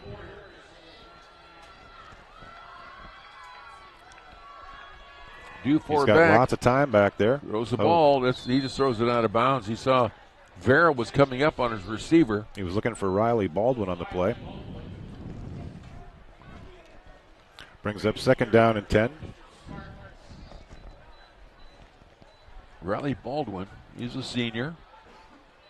6'4", 185 pounds. He looks small standing next to Brady Vera, though.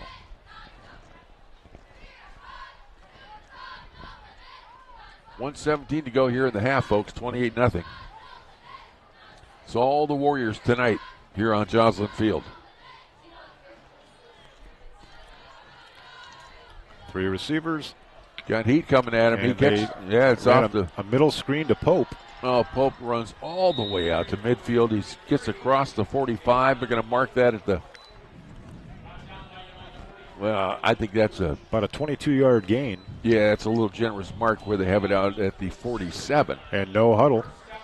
3 receivers to the left side. Rolls out, looking to throw the ball. It is across the middle. It is completed. That's the Baldwin. It's Baldwin right on the numbers, too, JT. Picked up about 13 yards, another first down. A nifty little drive by the Warriors. Yeah, he ran a little button hook there on the near sideline. And turned back in. Empty backfield. Dufour by himself takes the snap. He's got some time to stand back. Looking like he's going to run the ball, but he does keep it and runs to the sideline. Have to be careful, these guys out there. They're getting a little run out of bounds.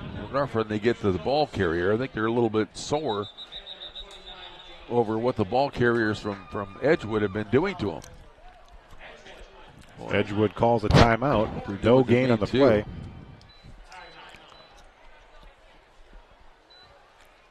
He's second down and 10 when we come back. With 25 seconds left, the Warriors up 28-0. Here in the remaining seconds of the first half. There's a lot of noise in here. There's a lot of to spend all year in this stadium.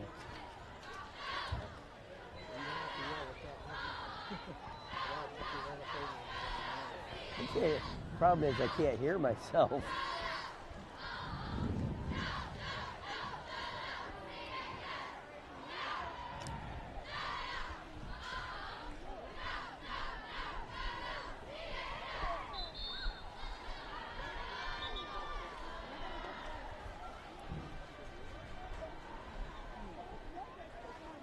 Yeah.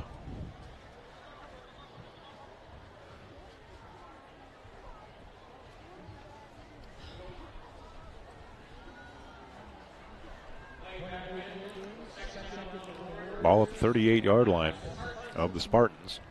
So after that Warrior timeout, 25 seconds. Second down and 10 yards to go.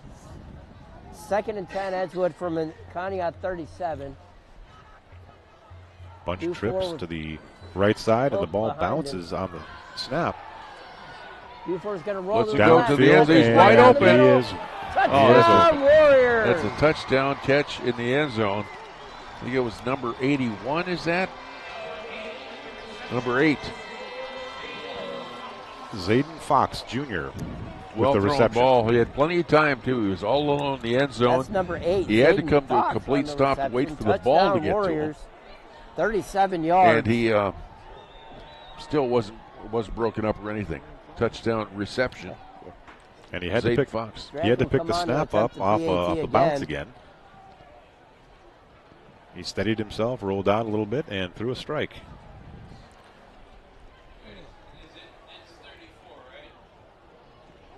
Yeah. Yeah, it was 28. Well, go easy on them. They really beating take us their enough. time setting up these PATs tonight.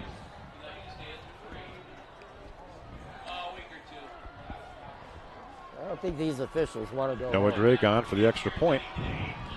So Drake on for the PAT, 16 seconds to play in the half. There's a snap, the hold. Down kick. and good. It is good. It's good. So he's perfect Edgewood, tonight. 35, Conneaut, Everything 0. the kicker has done for the Warriors has been Field. perfect. That leads us to an ugly halftime scenario here, Joel. Yes, the Warriors up 35-0 with 16 ticks left on the clock in the first half. We will come back to a running clock. You know, I don't think they expected this at all from the Warriors. We thought it would be a much more competitive game than this. Well, I think saying that we didn't expect it from the Warriors, they've consistently performed this way. Yes. I think we're a little flat right now. Yeah. I'm not surprised how good they are, but I thought that we would be able to battle with them a little more closely. Watch them do something crazy like Unfortunately, they're having their way here in the first half. We'll have to see what Rock has in store when he gets him in the locker room and has a little talk with him. So they're going to mark a penalty of some kind off. Looks like they're marking off.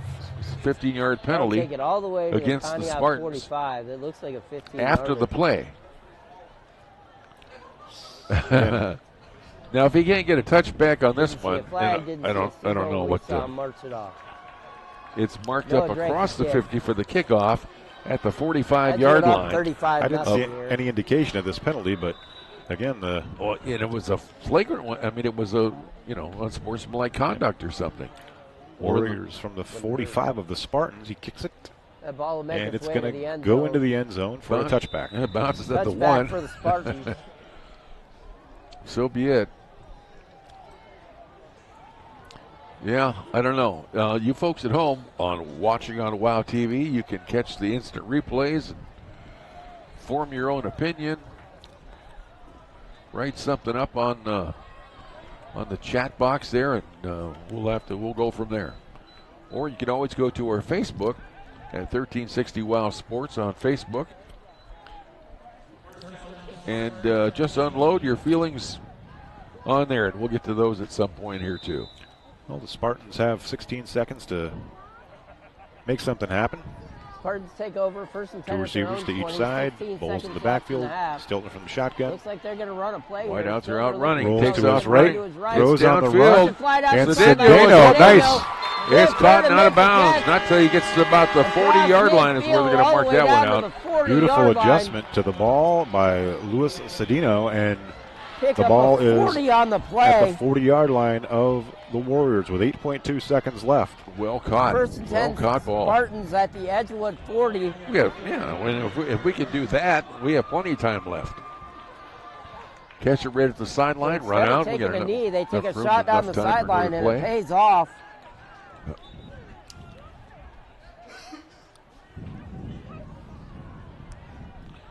Three wideouts on the near side. Cedeno is on the far side.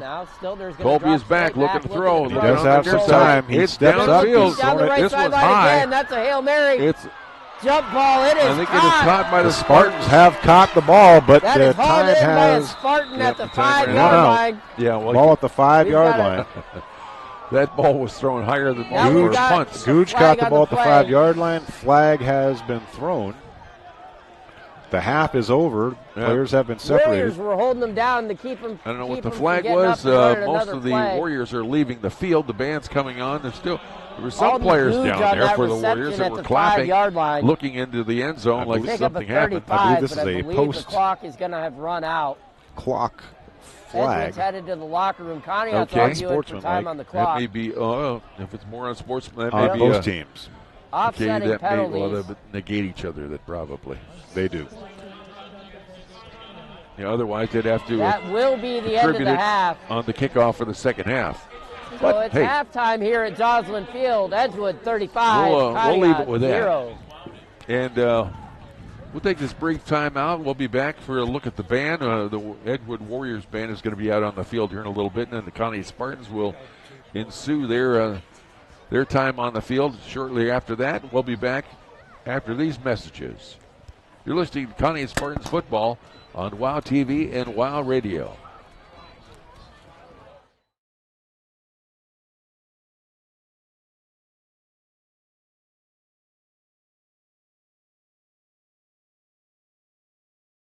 Conneaut Savings Bank's convenient online and mobile banking services is fast and easy. Using your PC, tablet, or smartphone at ConneautSavings.com gives you access to transfers, bill pay, online statements, and information on many banking services. Stop in and talk with CSB about complete online and mobile banking at ConneautSavings.com. CSB, Conneaut Savings Bank, Main Street, Conneaut. Come grow with us. Equal housing lender, member FDIC.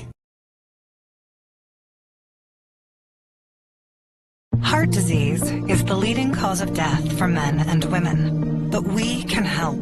With early screenings, we can help find problems before they're life-threatening. With a team of nationally recognized experts in cardiovascular care at locations convenient to where you work and live. No matter how complex the issue, we can help. University Hospitals Harrington Heart and Vascular Institute is here for you.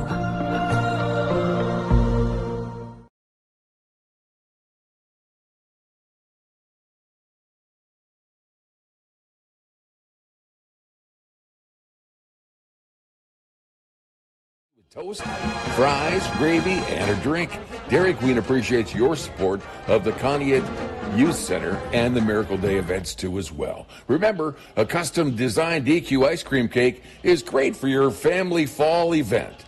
Conneaut Dairy Queen for cool treats and great eats will see Boo at your Conneaut DQ. Are you looking for a new pharmacy? Gertis Pharmacy is here to help. This is Carrie Gertis. We can make it easy by transferring all your prescriptions for you. And we accept Ohio Medicaid and most insurances. We are also your vaccine center, offering flu, COVID, and many other vaccines. That's Gertis Pharmacy, Conneaut's only locally owned pharmacy, located at 245 Main Street in the heart of downtown Conneaut.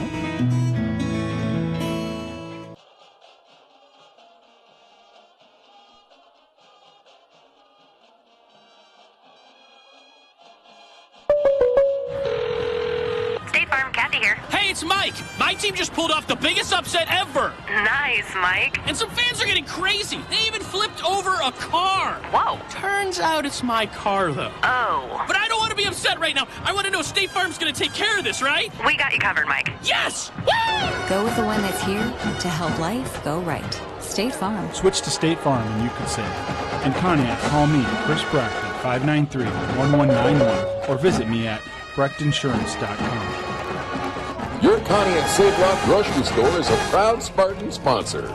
Your Save-A-Lot means the lowest prices on the name brands you know and love every day. Save-A-Lot food prices are deeply discounted when compared to other conventional grocery stores. Not only does Save-A-Lot offer the lowest prices on groceries, but fresh produce and fresh meat cut daily in their butcher shop. Your Conneaut Save-A-Lot on West Main. Not lower quality, just the lowest prices. And Joe, we're back. After halftime, we got the Warrior Band out there, and they have a pretty impressive band too to go along with their football team. As our Spartan band waits over on the sidelines over there on the western goal. And we're looking for the Conneaut Save-A-Lot halftime recap. Not much to really recap on. We have moved the ball from time to time, but we've made too many mistakes. And I think the Warriors have made us really pay for the mistakes when we've committed them. Well, the Warriors, they came into the game, again, with a strong passing offense, and they've mixed it up nicely. Their quarterback, J.J. Dufour, has 1,454 yards passing this season with 14 touchdowns. And he's augmented that with his running game today, and we just haven't had an answer. I don't think we've seen a single punt from the Warriors in the first half. Yeah, I think you're right. I think you're right about that. And I can only wonder what coach is talking to the guys about. I mean, for a lot of these guys, this is senior night. We got a big senior squad that's out here. Yeah, they're going to want to try to turn this around in the second half as much as they can. Let's see if they can't go out for the last home game of the year on a higher note. So we'll have to wait and see what they what they have in mind. And we know that they're capable. We've seen it against Jefferson, against some other teams that we played where they have the potential for having a pretty strong passing attack, and that just has not been able to happen tonight. Well, again, you have to credit Edgewood. They've played a great defense. They've been in our backfield quite often today. Yeah. They've covered our receivers well, and they've done everything you have to do to have this type of halftime score. And you talked about Coach Gobin, what he's going to say at halftime. It's a tough conversation to have as a coach. But we have to come back in the second half and play for some pride. Try to get back in this a little bit. I agree, because we're well into preparing for the mercy rule here in the second half right now, 35-0. So, well, we will come out to a continuous clock, being up by 30 points, which means that it could be a fast night tonight. It might go quick. Everybody might be out of here by 9:30 or something like that. We'll have to wait and see what happens, but a good performance really from J.J. Dufour and Davion Pope, the running back.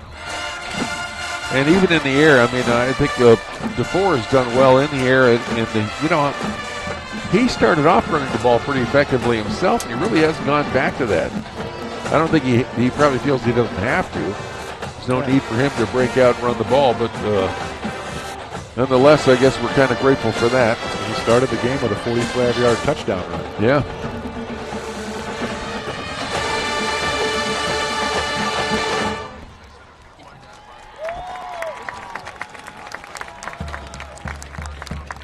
So let's take a couple of minutes here and listen to the Edgewood Warriors band as we prepare for the rest of our halftime show.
Alden Goudge, you're the Dairy Queen Player of the Game against Geneva.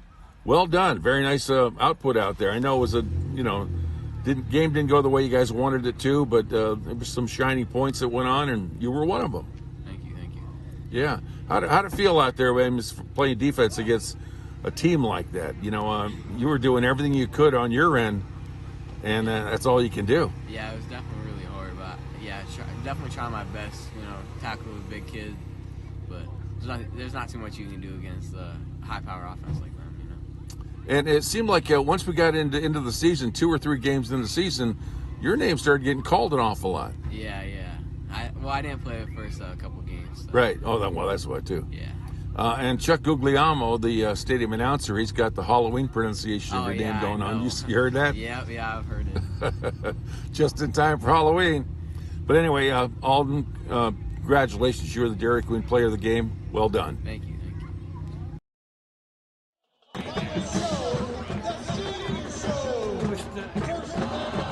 wasn't even dark yet.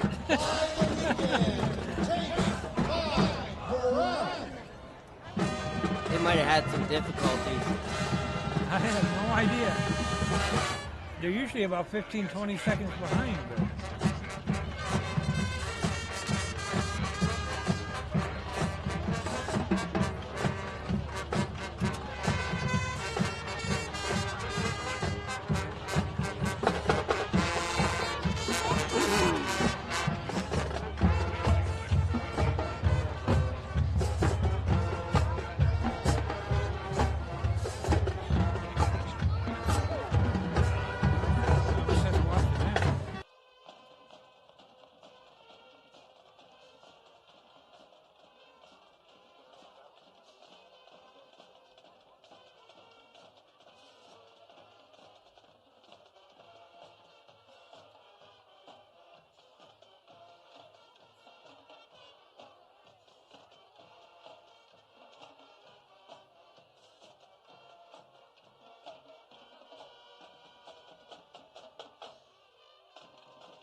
Well, I think the audio seems to have gone somewhere, at least for the band's sake. Tried using the mic on the camera, Bob Shackle's camera, to pick up the audio that way, but there was too much interference. Someone else was being heard, so we had to turn that part of it off, and here we are. I've got the crowd mic out the window, but it's not enough to light it all up that way. We do have the video and some of the background sound and the flaming majorettes out on the field tonight. It's a nice, cool night. That's probably the best way that they can keep warm a little bit, at least when the fire's near them. So, very nice show tonight. They got the flaming batons, and they haven't dropped one of them yet. That's pretty impressive. Wow. And then they pass them between their legs, and nobody's gotten burnt. That's pretty impressive. Pretty impressive. Very nice show here on senior night. We're going to take we'll take a minute here. We had the DQ player of the game that we played earlier, and we're going to run the coach's show here also in a couple of minutes or two.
No.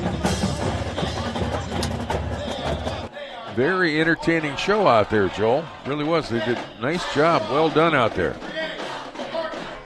We're going to go to redo the player of the game once again. That was Alden Goudge for last week. His defensive output. We won the honors as Alden Goudge. You're the Dairy Queen Player of the game against Geneva.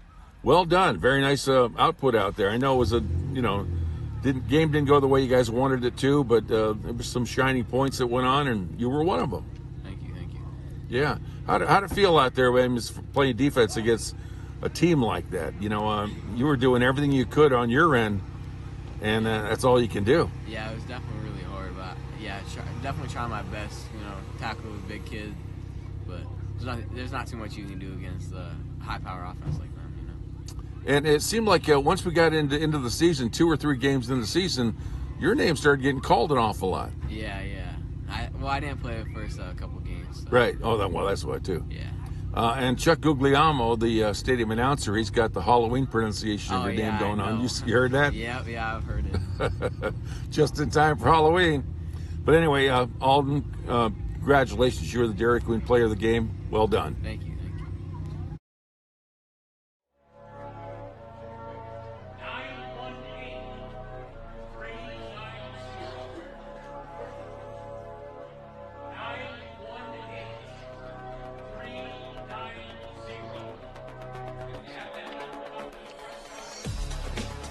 Lake Effect Media and Spartan Nation present Conneaut Spartans football on WOW TV, 1360 AM and WOW 102.9, and always free. Brought to you by your great Spartan sponsors.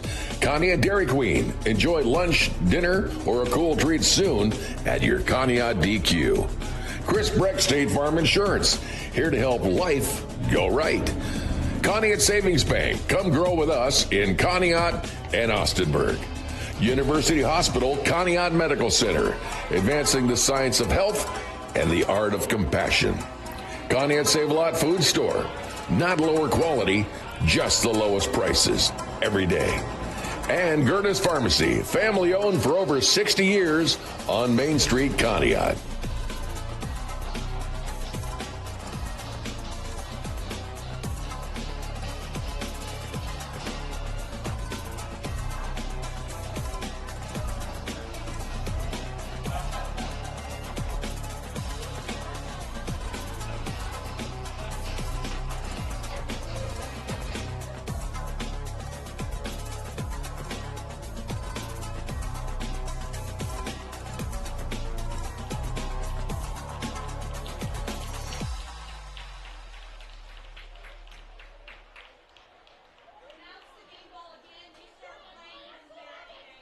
And we are back.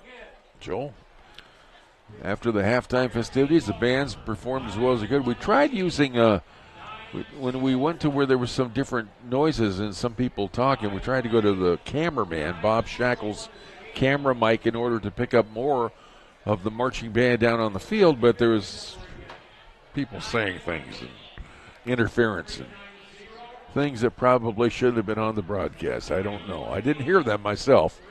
Just a report that people are telling me. I don't know. So we've turned Bob's camera audio off, and will remain that way for the foreseeable future. Anyway, we're preparing now for the second half. It is 35-0 here at the end of the first half. With it's all Edgewood Warriors tonight. They have the running game going. J.J. DeFour, the quarterback, has been putting things together rather well out here, mostly on the back of their running game, which is Pope. Javion Pope? Yes, and again, if you look at our stats, and again, my unofficial stats, Bowles, who rushes for over 100 yards a game, has 30 yards on 9 carries. We have 3 first downs, and we've completed only 4 passes. Yeah. So when you have that type of output against a team the caliber of the Warriors, and they're operating on all cylinders tonight, we're just up against it right now. No, I couldn't have said that better. They're operating on every cylinder. Plus, I think they've got some 93.5 octane in the tank too. They're playing rather well. Also, we didn't talk about the mistakes. We've committed a lot of mistakes here in the first half, which has helped them tremendously. We have not just the mistakes that we see in the statistics, but mistakes. We sack them twice and end up getting penalties because of an inadvertent grasp of the face mask. So it hasn't gone our way, to say the least. but we have a whole half of football to play. You know, we're going to talk with Coach too this coming week on the practice field about what exactly happened out here. I mean, we're talking up here in the booth, and we're talking about the penalties for face masking and so forth. The first one we got went for 15 yards. It was automatic first down, and then Coach went out on the field and talked with them, and then they marched it back, so it was a 10-yard penalty. Well, in the coach's show that we ran tonight, Coach talks about that there's only a 5-yard face masking and a 15-yard. So that'll be something we discuss and get worked out. And then we had another face mask where they walked off 10 yards. Now, Coach told me in the coach's show that there is no 10-yard penalty. But, you know, we just try to narrow that down. It doesn't make the difference in the game at all, but, you know, rules are the rules and so forth. And he went out on the field on us, so we'll drill down on that for you. It'll be in next week's coach's show. Look forward to that. Maybe. Well, we're half a minute away from the second half kickoff. Spartans and Warriors finishing their warm-ups.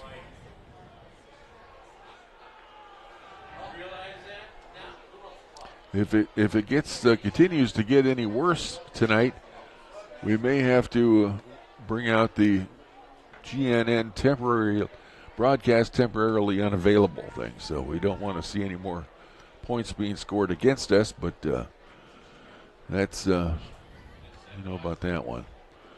We'll have to wait and see.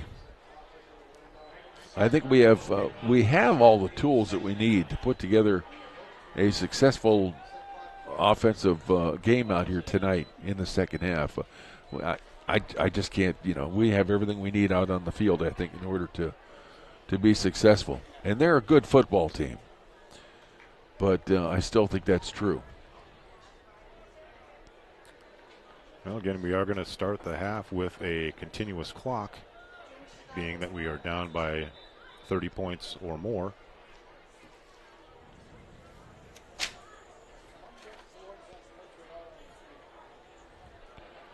Jacob Thompson's out there with the kickoff tonight. Looked like he was going to kick it right there, but the other guys weren't paying attention, so just a practice swing out on the first tee.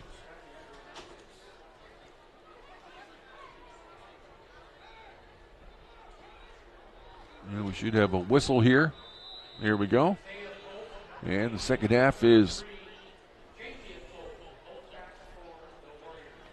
just a little button kick. Gets across the 50. The ball's loose, and it looks like the Spartans have recovered. Yeah, they are. They're waving that they are. Spartans get the ball, and that'll be marked at the 44-yard line of the Warriors. Across midfield.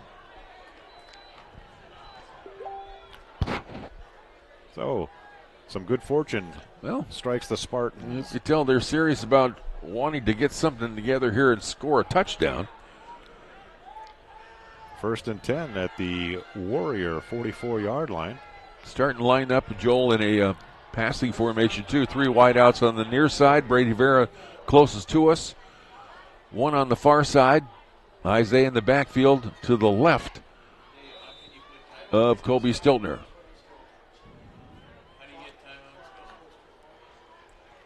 Over the sidelines, caught by Vera. Oh, Vera had it, but he slipped through his hands. I think he started to run before he had it. Yeah, it might have been, yeah. That's incompletion. That's a 2nd down and 10 yards to go. The clock continues to run, and it will continue to run.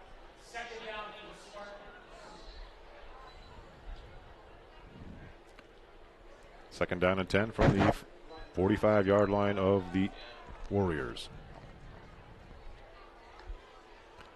Kobe's going to throw again. And that's Goudge on the catch. Alden Goudge is a slick move there, too. A defender was coming up behind him off of his right shoulder, and it looked like he was going to lay a hit on him, and he kind of did a quick little curl duck and back up again and missed that hit. Picked up about 5 yards. It'll bring up 3rd down and 5.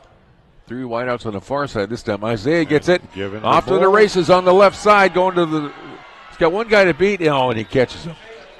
That was a defender who was down, looked like he had fallen down, but he was able to gather himself enough to stop Isaiah before he could get past the 30.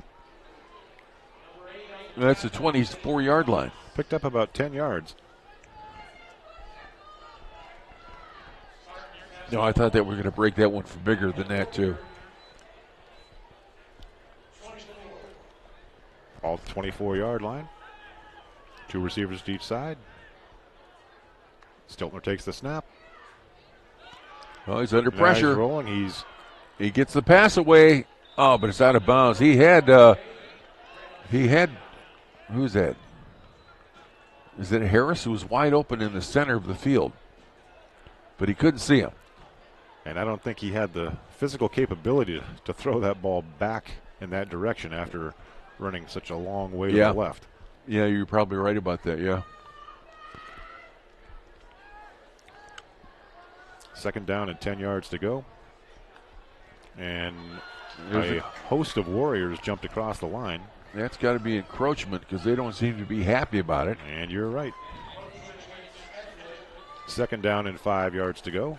Otherwise, they'd be clapping their hands over there probably, but they don't have too much to celebrate, I don't think, from here on out. They've done enough tonight to celebrate for any team, I think. Isaiah's back, claps the hands. Hands off to Isaiah's going off the right side, trying to beat one man, gets around the corner. And that's when he ends up down at about the 12-yard line. Out of bounds, at the 12. Clock continues to run. And a first down for the Spartans, picked up about 8 yards. Are they going to move the markers? Yeah, now they're finally moving the markers, so they didn't stop it for moving the markers either. The only time they'll stop it is if there's a score or a change of possession. Or a timeout. Or a timeout. Not even moving the markers, okay. Until we break the 30-point barrier. Yeah. Well, we're getting prepared to do that now. Colby, pass out to the flank. That's Cedeno, and makes a move back in and then back out.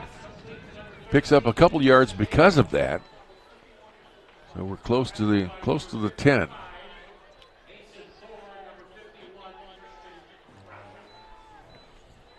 That's Cedeno's 4th reception of the night, all for small amount of yards. Second down and 8 yards to go. At the Warrior 10-yard line. Stiltner back and just a little off the mark. Incomplete. And the clock continues to run. We got a blank screen. I think that maybe Bob Shackle might be over there changing batteries or something. I do not know. Unofficially, Stiltner 6 for 11 on the evening. Third down, 8 yards to go.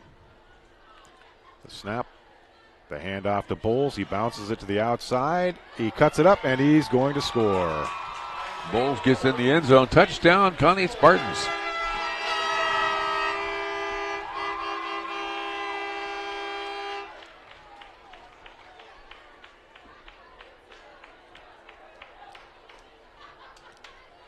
Just what the doctor ordered. Little morale boost for the Spartans as they're on the scoreboard with 6:58 left in the third quarter.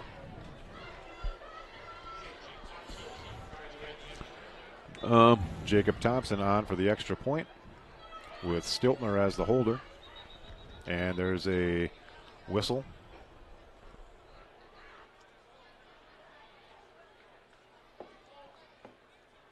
We have a Warrior being sent from the field and another one coming on. Looks like some kind of equipment.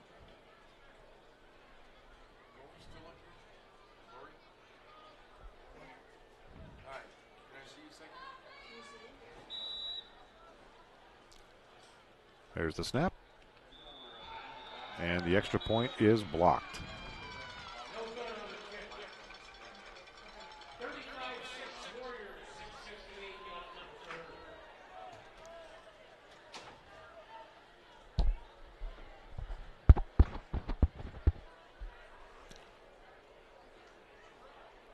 With 6:58 in the third quarter, we have a 35-6 score. Warriors on top of the Spartans. Spartans came out and drove the ball down the field and put their first points of the night.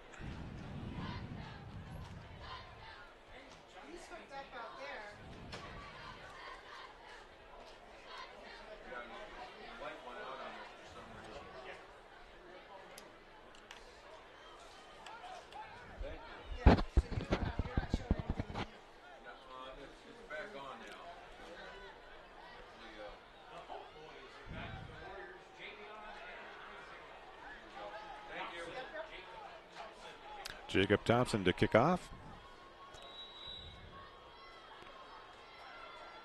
And again, he does the onside. And did the Spartans get lucky once again?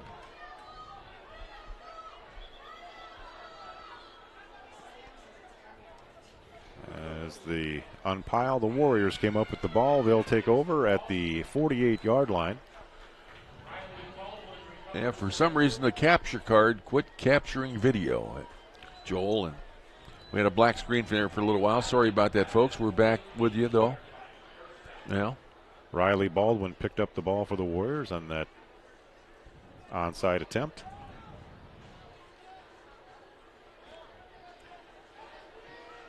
We have an empty backfield with Dufour taking the snap. 3 receivers to the left, 2 to the right. He takes the ball up the middle and is dragged down after a 2-yard gain. 2nd down and 8 yards to go.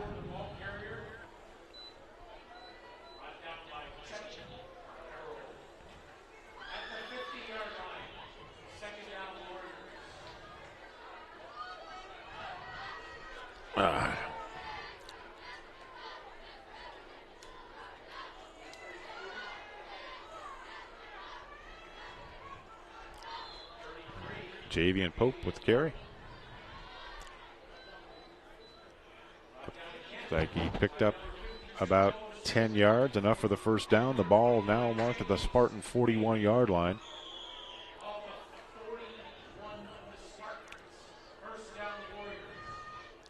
Warriors on the march.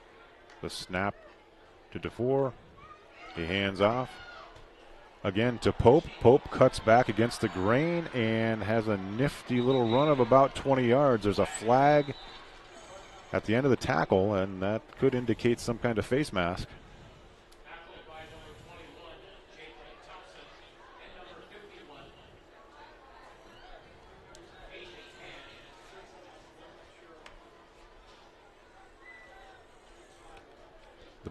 The run took the ball to the Spartan 20. The penalty will take the ball half the distance to the 10-yard line, making it 1st and goal.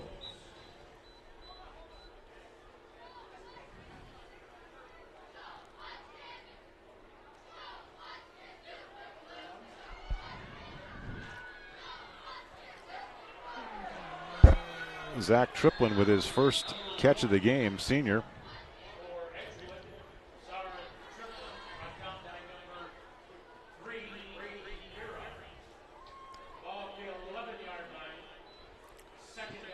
No gain on the play.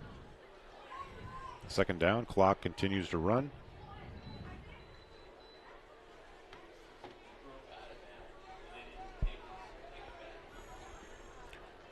Three receivers to the right. And the ball to Pope up the middle. He got to about the 8-yard line. It'll be 3rd down and goal.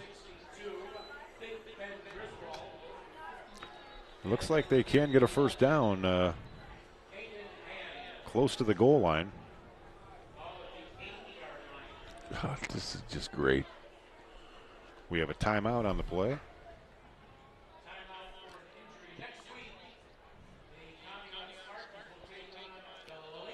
Senior Mason Thor slow to get up. He's being tended to as the clock has stopped.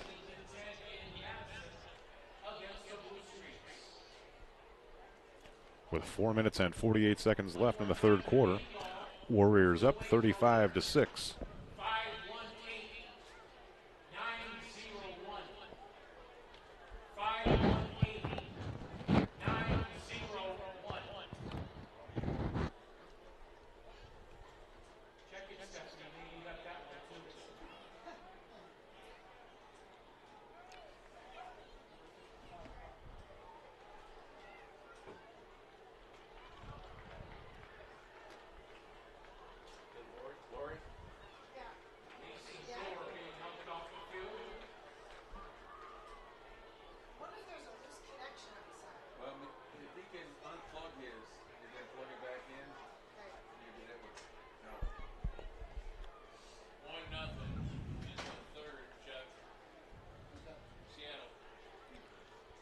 3rd down and 8 yards to go. It looks like the Warriors again can get a first down without scoring.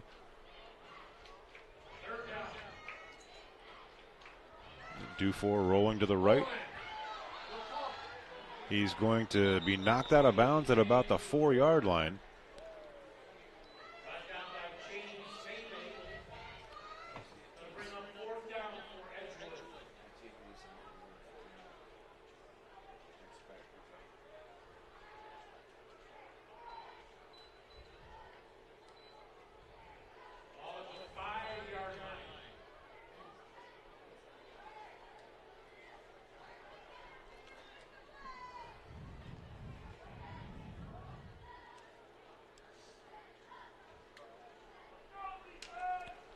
Fourth down at the 5-yard line with 4 minutes and 4 seconds left.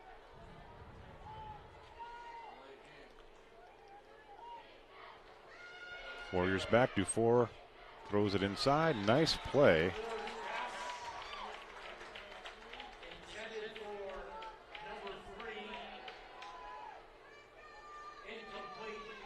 The Spartans will take over at the 5-yard line.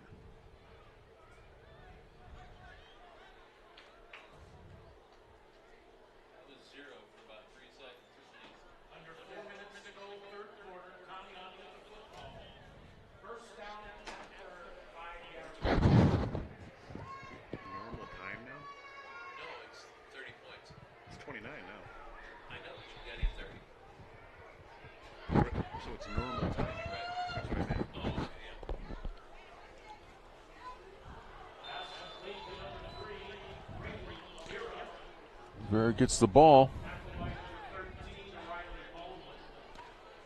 No gain.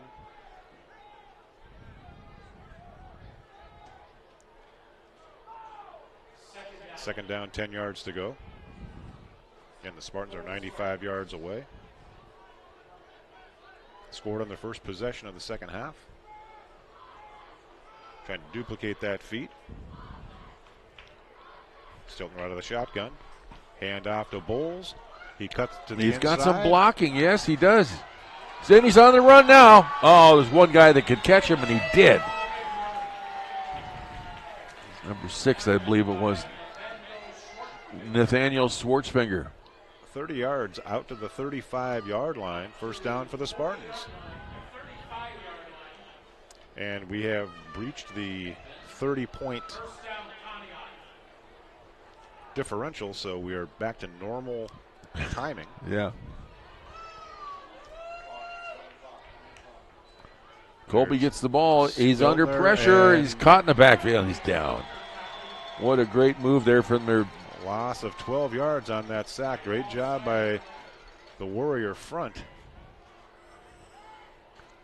There was no time for anything to develop. Yeah, that's number 14, J.R. Crooks. It's going to bring up second down and 22 yards to go. J.R. Crooks stole that offensive play away from Colby.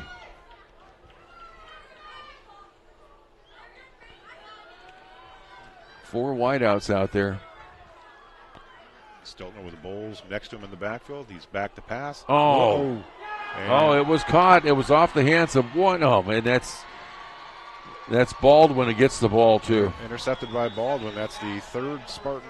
I can't remember the number of the guy hit another defender in the hands, and it just kept it suspended in the air until Baldwin grabbed it and took off running.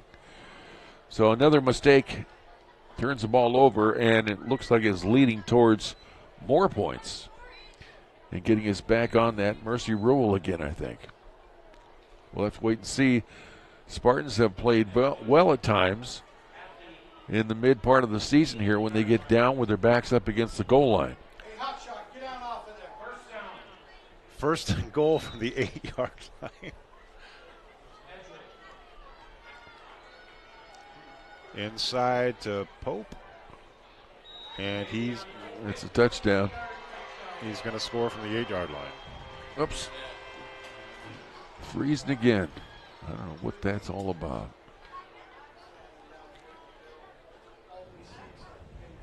And the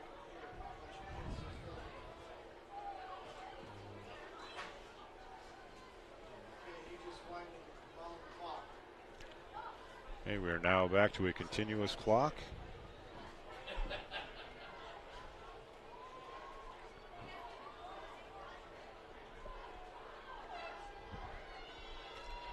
Noah Drake on to kick the extra point for the Warriors. There's the snap. Drake's kick is up, and it's good. And he's perfect for the night, too, isn't he? He is perfect for the night. And he's probably going to have to ice that leg tomorrow between the kickoffs and the extra points. Yeah, he's been a busy guy tonight. Minute 38 seconds left. Warriors 42, Spartan 6. Both teams were 3-4 coming into this game.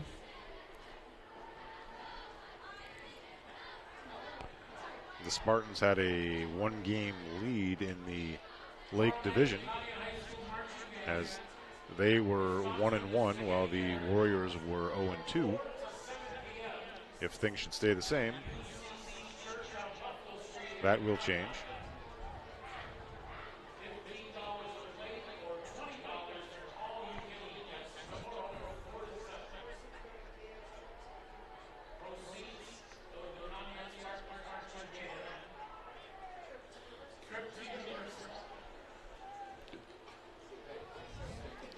Noah Drake tees it up at the 40-yard line.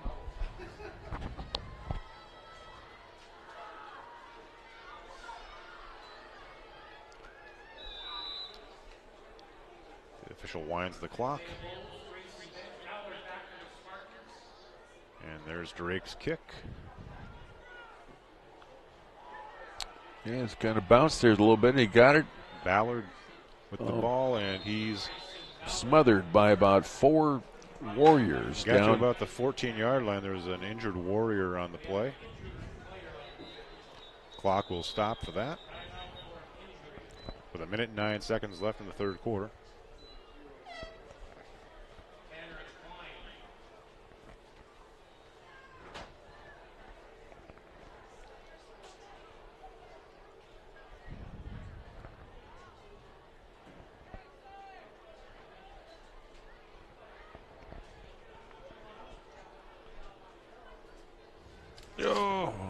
Remind everyone, too, that Conneaut Dairy Queen is a great Spartan sponsor. I want to thank them for everything they do. And a reminder to you that over the next couple of days, remember during October, the Oreo Reese's Blizzard is the featured Blizzard of the month. So you want to try to take advantage of that. They also have, yes. Also, there's the Wild Alaskan Fish Sandwich, or they have some specialty burgers that are out right now, too, as well. Try a Backyard Brazier Burger. Those are so good. And remember that stop by their drive-thru if you don't have time to go into the dining room and say hi. Nice run there around the far side of the field, Joel. Almost broke that. The reception by... Ball was fumbled out of bounds. I cannot see that. That's a little far for my eyesight. That was Goudge on the reception. And a first down was attained. Goes to Isaiah. Looking for room up the middle. Gets a little bit. Picks up about 4 yards. Bringing up second down and 6 as that's the final play of the third quarter. Warriors up 42-6 as we head to the fourth.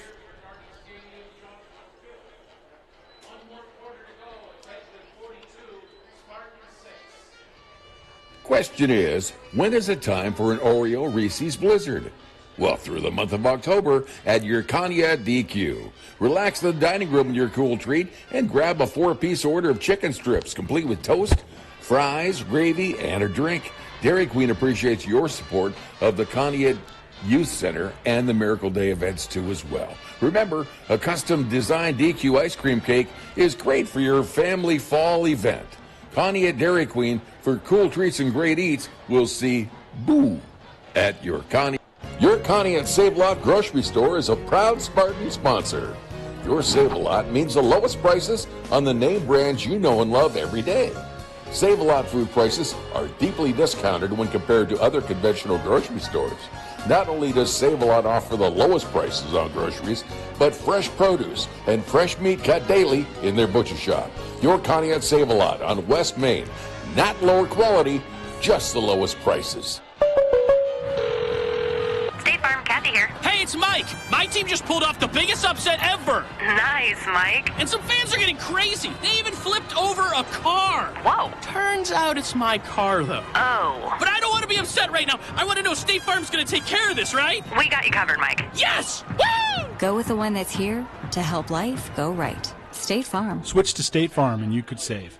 In Conneaut, call me, Chris Brecht, at 593-1191 or visit me at brechtinsurance.com. And there's another timeout on the field here now that we've used up our timeout separating the clock's running. Yeah, the clock's running. Well, and we went black again. So isn't that special? He started the clock right at he started the clock. The official started the clock. Now he's stopping it. Who is? The guy in black. And black had him down. The other guy down a minute ago. Now the referee is. Well, Bob Shackle came in here to say something to us when we were in the middle of a commercial break, but I don't know what it was. I think he was asking if we had picture, and we did at that time, and now we don't. So it's very, very special. Second down and 7 yards to go.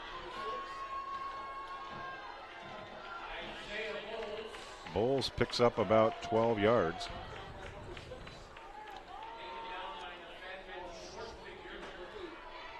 And the Spartans should have a first down. They have yet to make the indication. Oh, there's a flag on the play.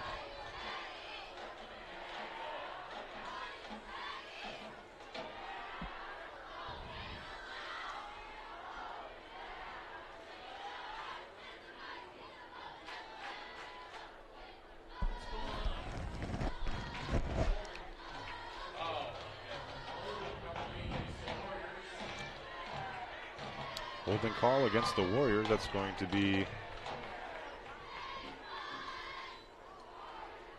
some additional yardage for the Spartans.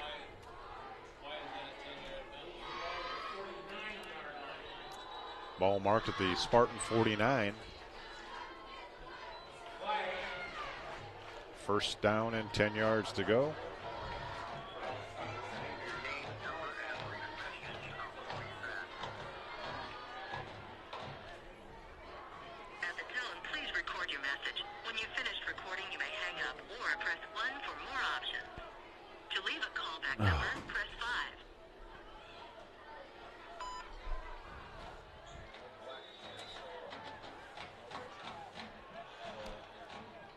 So the Spartans line up at the 49-yard line. Stiltner in the shotgun. There's the snap. And a quick hitter missed, thrown behind the receiver.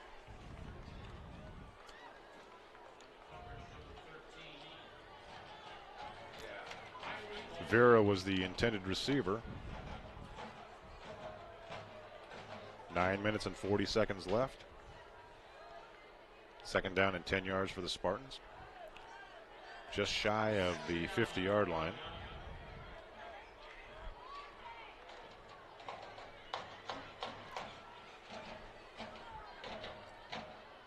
Stiltner from the shotgun.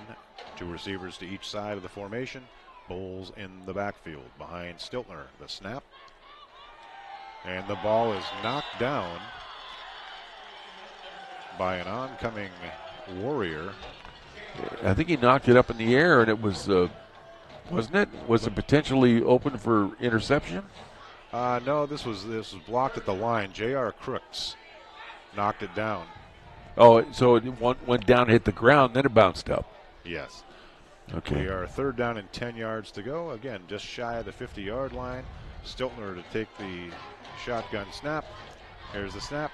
He hands off to Bowles. Bowles breaks it through the middle and picks up about 15 yards.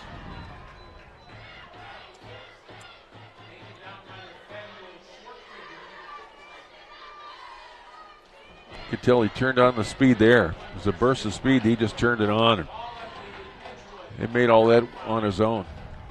It's been a tale of two halves for Isaiah Bowles. He has picked up chunks of 10, 13, 30, 12, and 15 yards after only having 30 yards total in the first half.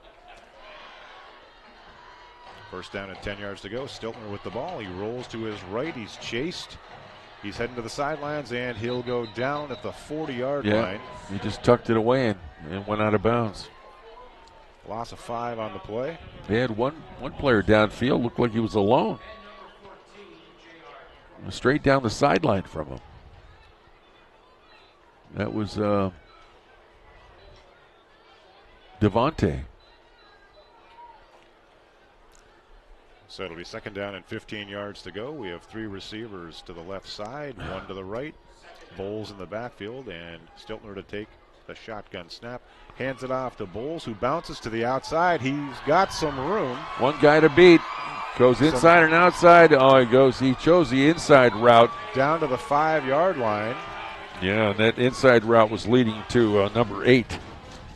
35 yards for Bowles. And another first down. Brady Vera did an excellent job of blocking and got Isaiah Bowles another 15 yards.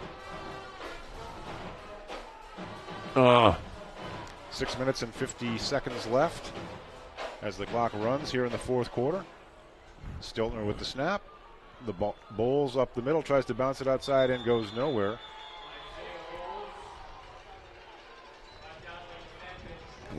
Hey, Joel.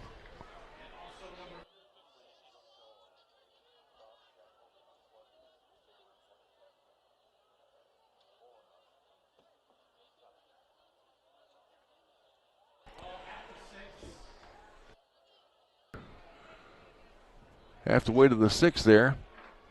Colby is back, 2 wideouts on the far side and on the near side. He's got Isaiah in there with him at the 6-yard line. Throws the ball towards the corner of the end zone. It is overthrown out of bounds. And there's a flag thrown. I think they're going to call interference on that.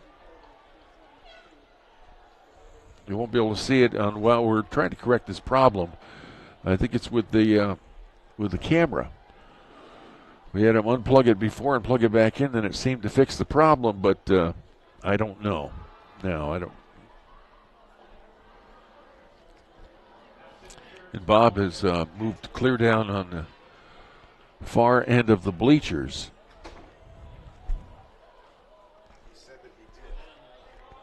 When? Oh, just now?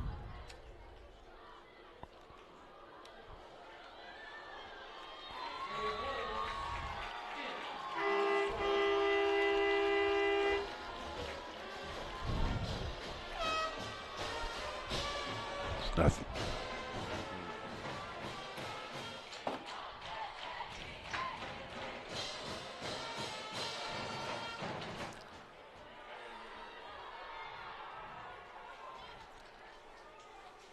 The Warriors are up 42-12 after the Spartans score with 4 minutes and 45 seconds left in the fourth quarter.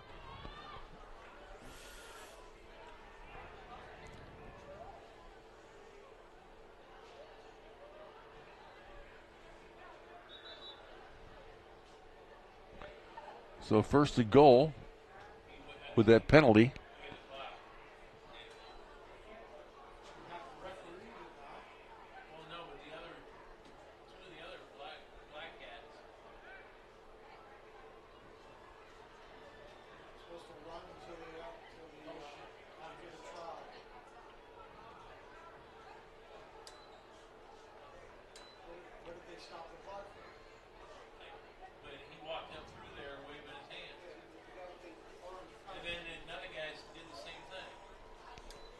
There's Isaiah. No, that's Spartans a going sweep. For the extra, and Alden Goudge on the 2-point conversion. Yeah, there was a fake handoff to Isaiah, and that faked me out. I think it faked everybody else out, and then Alden Goudge got the handoff on an in-motion reverse.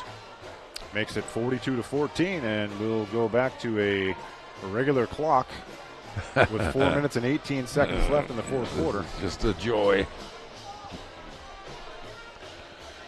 Yep, and we're dealing with a black screen here for some reason. It seems to come on and off for some reason.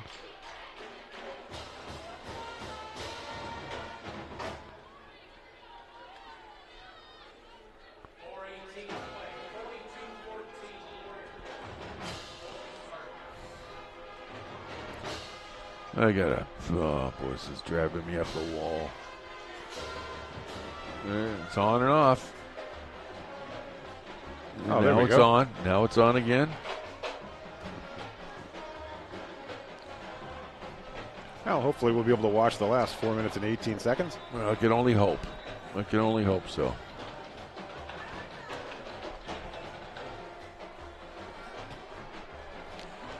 At least I can add those 14 points in.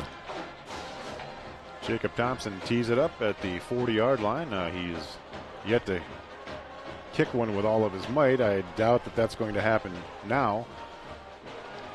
2 onsides previously. Looks like the good hands people are in for the Warriors, and there's the onside, and covered nicely by the Warriors at the Spartan 49-yard line. I think it's got to go 10 yards, doesn't it? Is it a 10-yard rule on that? I believe it is. There's no indication that the referee saw anything. Yeah, it didn't go 10 yards, so I think the player came up and stopped it before it got past it. And if my eyes and my roster are correct, that was Tanner Klein of the Warriors who recovered that ball. See, they're marking it under 10 yards. And that's where it was recovered, not where it was returned to. But, well, it's okay. Everything's fine. And the Warriors take over. 3 receivers to the left. Handoff to Pope. Pope, hard run. He gets hit hard and finally driven down, pulled down from behind. Picks up about 2 yards. And that's second down and 8 yards to go. There's no huddle for the Warriors. They have 2 receivers to each side. The snap to do 4. Noah Sigley with that stop on the last play. And there's a tough grab and a pull down there.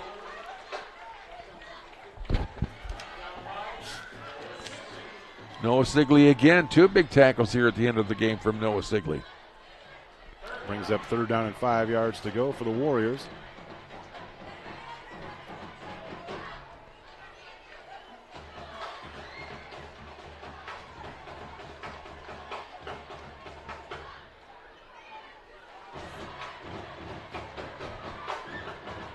We have an empty backfield with 2-4 in the backfield by himself. He hands the ball off. Pope gets the ball. Yeah, that's driven down. That's for a loss, a rare loss for their running game in the backfield. We'll bring up 4th down and 8 yards to go. Guys are playing with seemed like some extra abandon here in the final minutes of the game.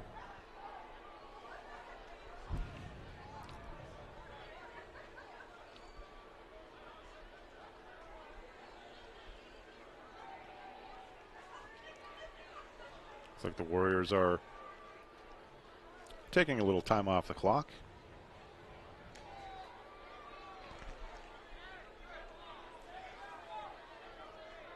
And that 3 receivers set. 2-4 throws it. Nice. Completed. A post down the. He did catch it. Down the left hash. That's Baldwin again. Number 13, Riley Baldwin. He's turned himself a nice game. He's had a nice game tonight. Again, same formation. This time the ball's handed off to Pope. Pope runs Picks down up about 6 or 7 yards. Inside the 20, Joe. And we have a flag.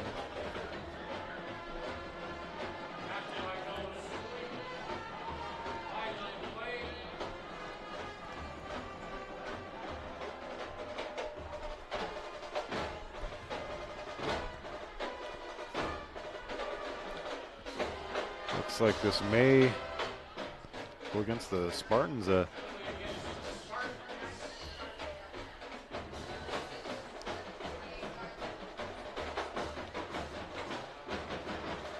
like another face mask penalty, an inordinate amount of face masks called this evening.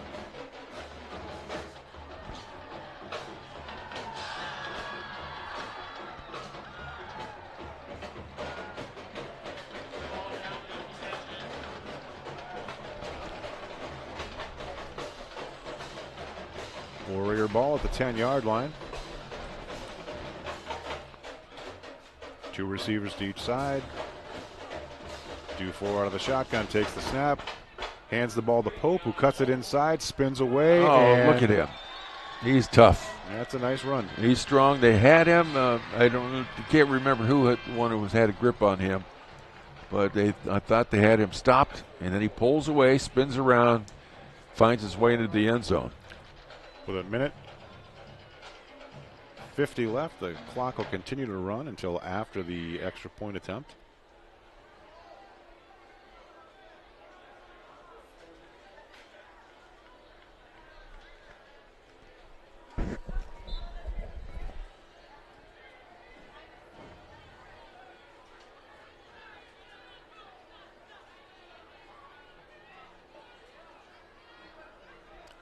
Noah Drake on for the extra point. It is up, and it is good. It wasn't pretty, There's but it made it over. Little blooper that gets over the top on that one. He is 7 for 7 on extra points tonight. 49-14, the Warriors add to their lead with 1 minute and 21 seconds left. I don't think they want to give up that no mercy rule on the clock thing. They're trying to maintain that, if anything, it seems like.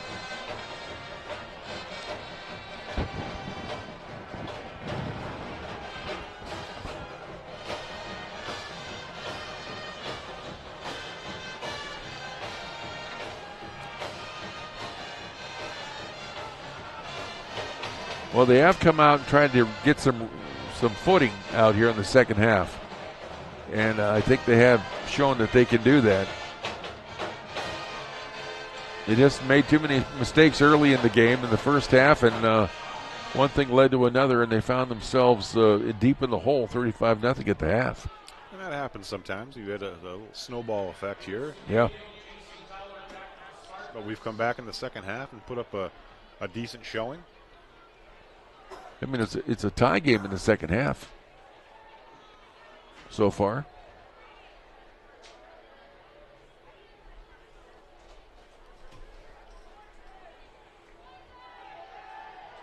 Again, Noah Drake on the kickoff. See if he's got anything left in his leg. And he does. That's Ballard. Now to about the 36-yard line. Fighting for every yard late in the game. Nice. And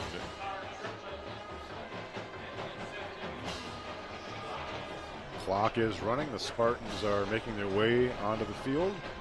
Ball marked at the 35, just over the 35-yard line. First down and 10 yards to go.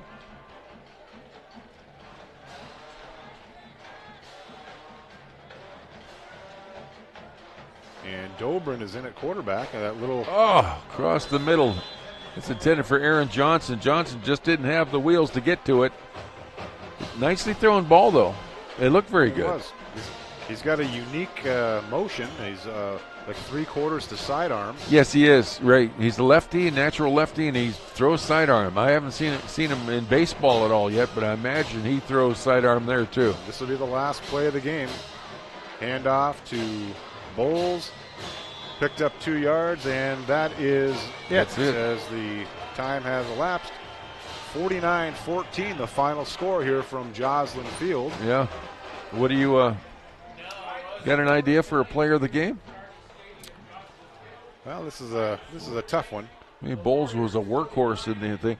I think defensively, I liked Noah Sigley played well at times in the first half. In the second half, he played really strong. He seemed like he was trying to establish something personally. Yeah, I could concur with you there. Louis Cedino had 4 receptions. He did, yes. Yes, that's but a good we point. didn't have much to crow about this game. No, we didn't. From anyone. You're right. So we'll stay with them then, and we'll look forward to having the game next week against Lakeside.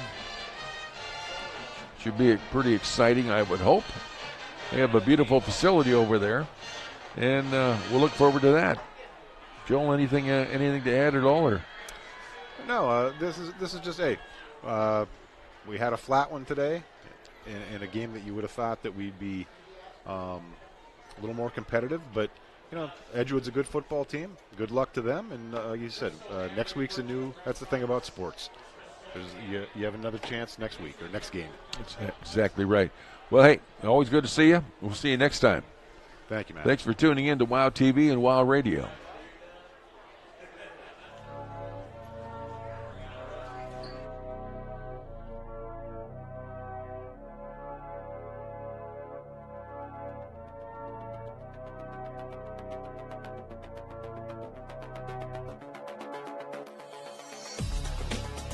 Lake Effect Media and Spartan Nation present Conneaut Spartans football on WOW TV, 1360 AM and WOW 102.9, and always free. Brought to you by your great Spartan sponsors. Conneaut Dairy Queen. Enjoy lunch, dinner, or a cool treat soon at your Conneaut DQ. Chris Brecht State Farm Insurance. Here to help life go right. Conneaut Savings Bank. Come grow with us in Conneaut and Austinburg. University Hospital Conneaut Medical Center. Advancing the science of health and the art of compassion. Conneaut Save-A-Lot Food Store. Not lower quality, just the lowest prices every day. And Gertis Pharmacy. Family owned for over 60 years on Main Street, Conneaut.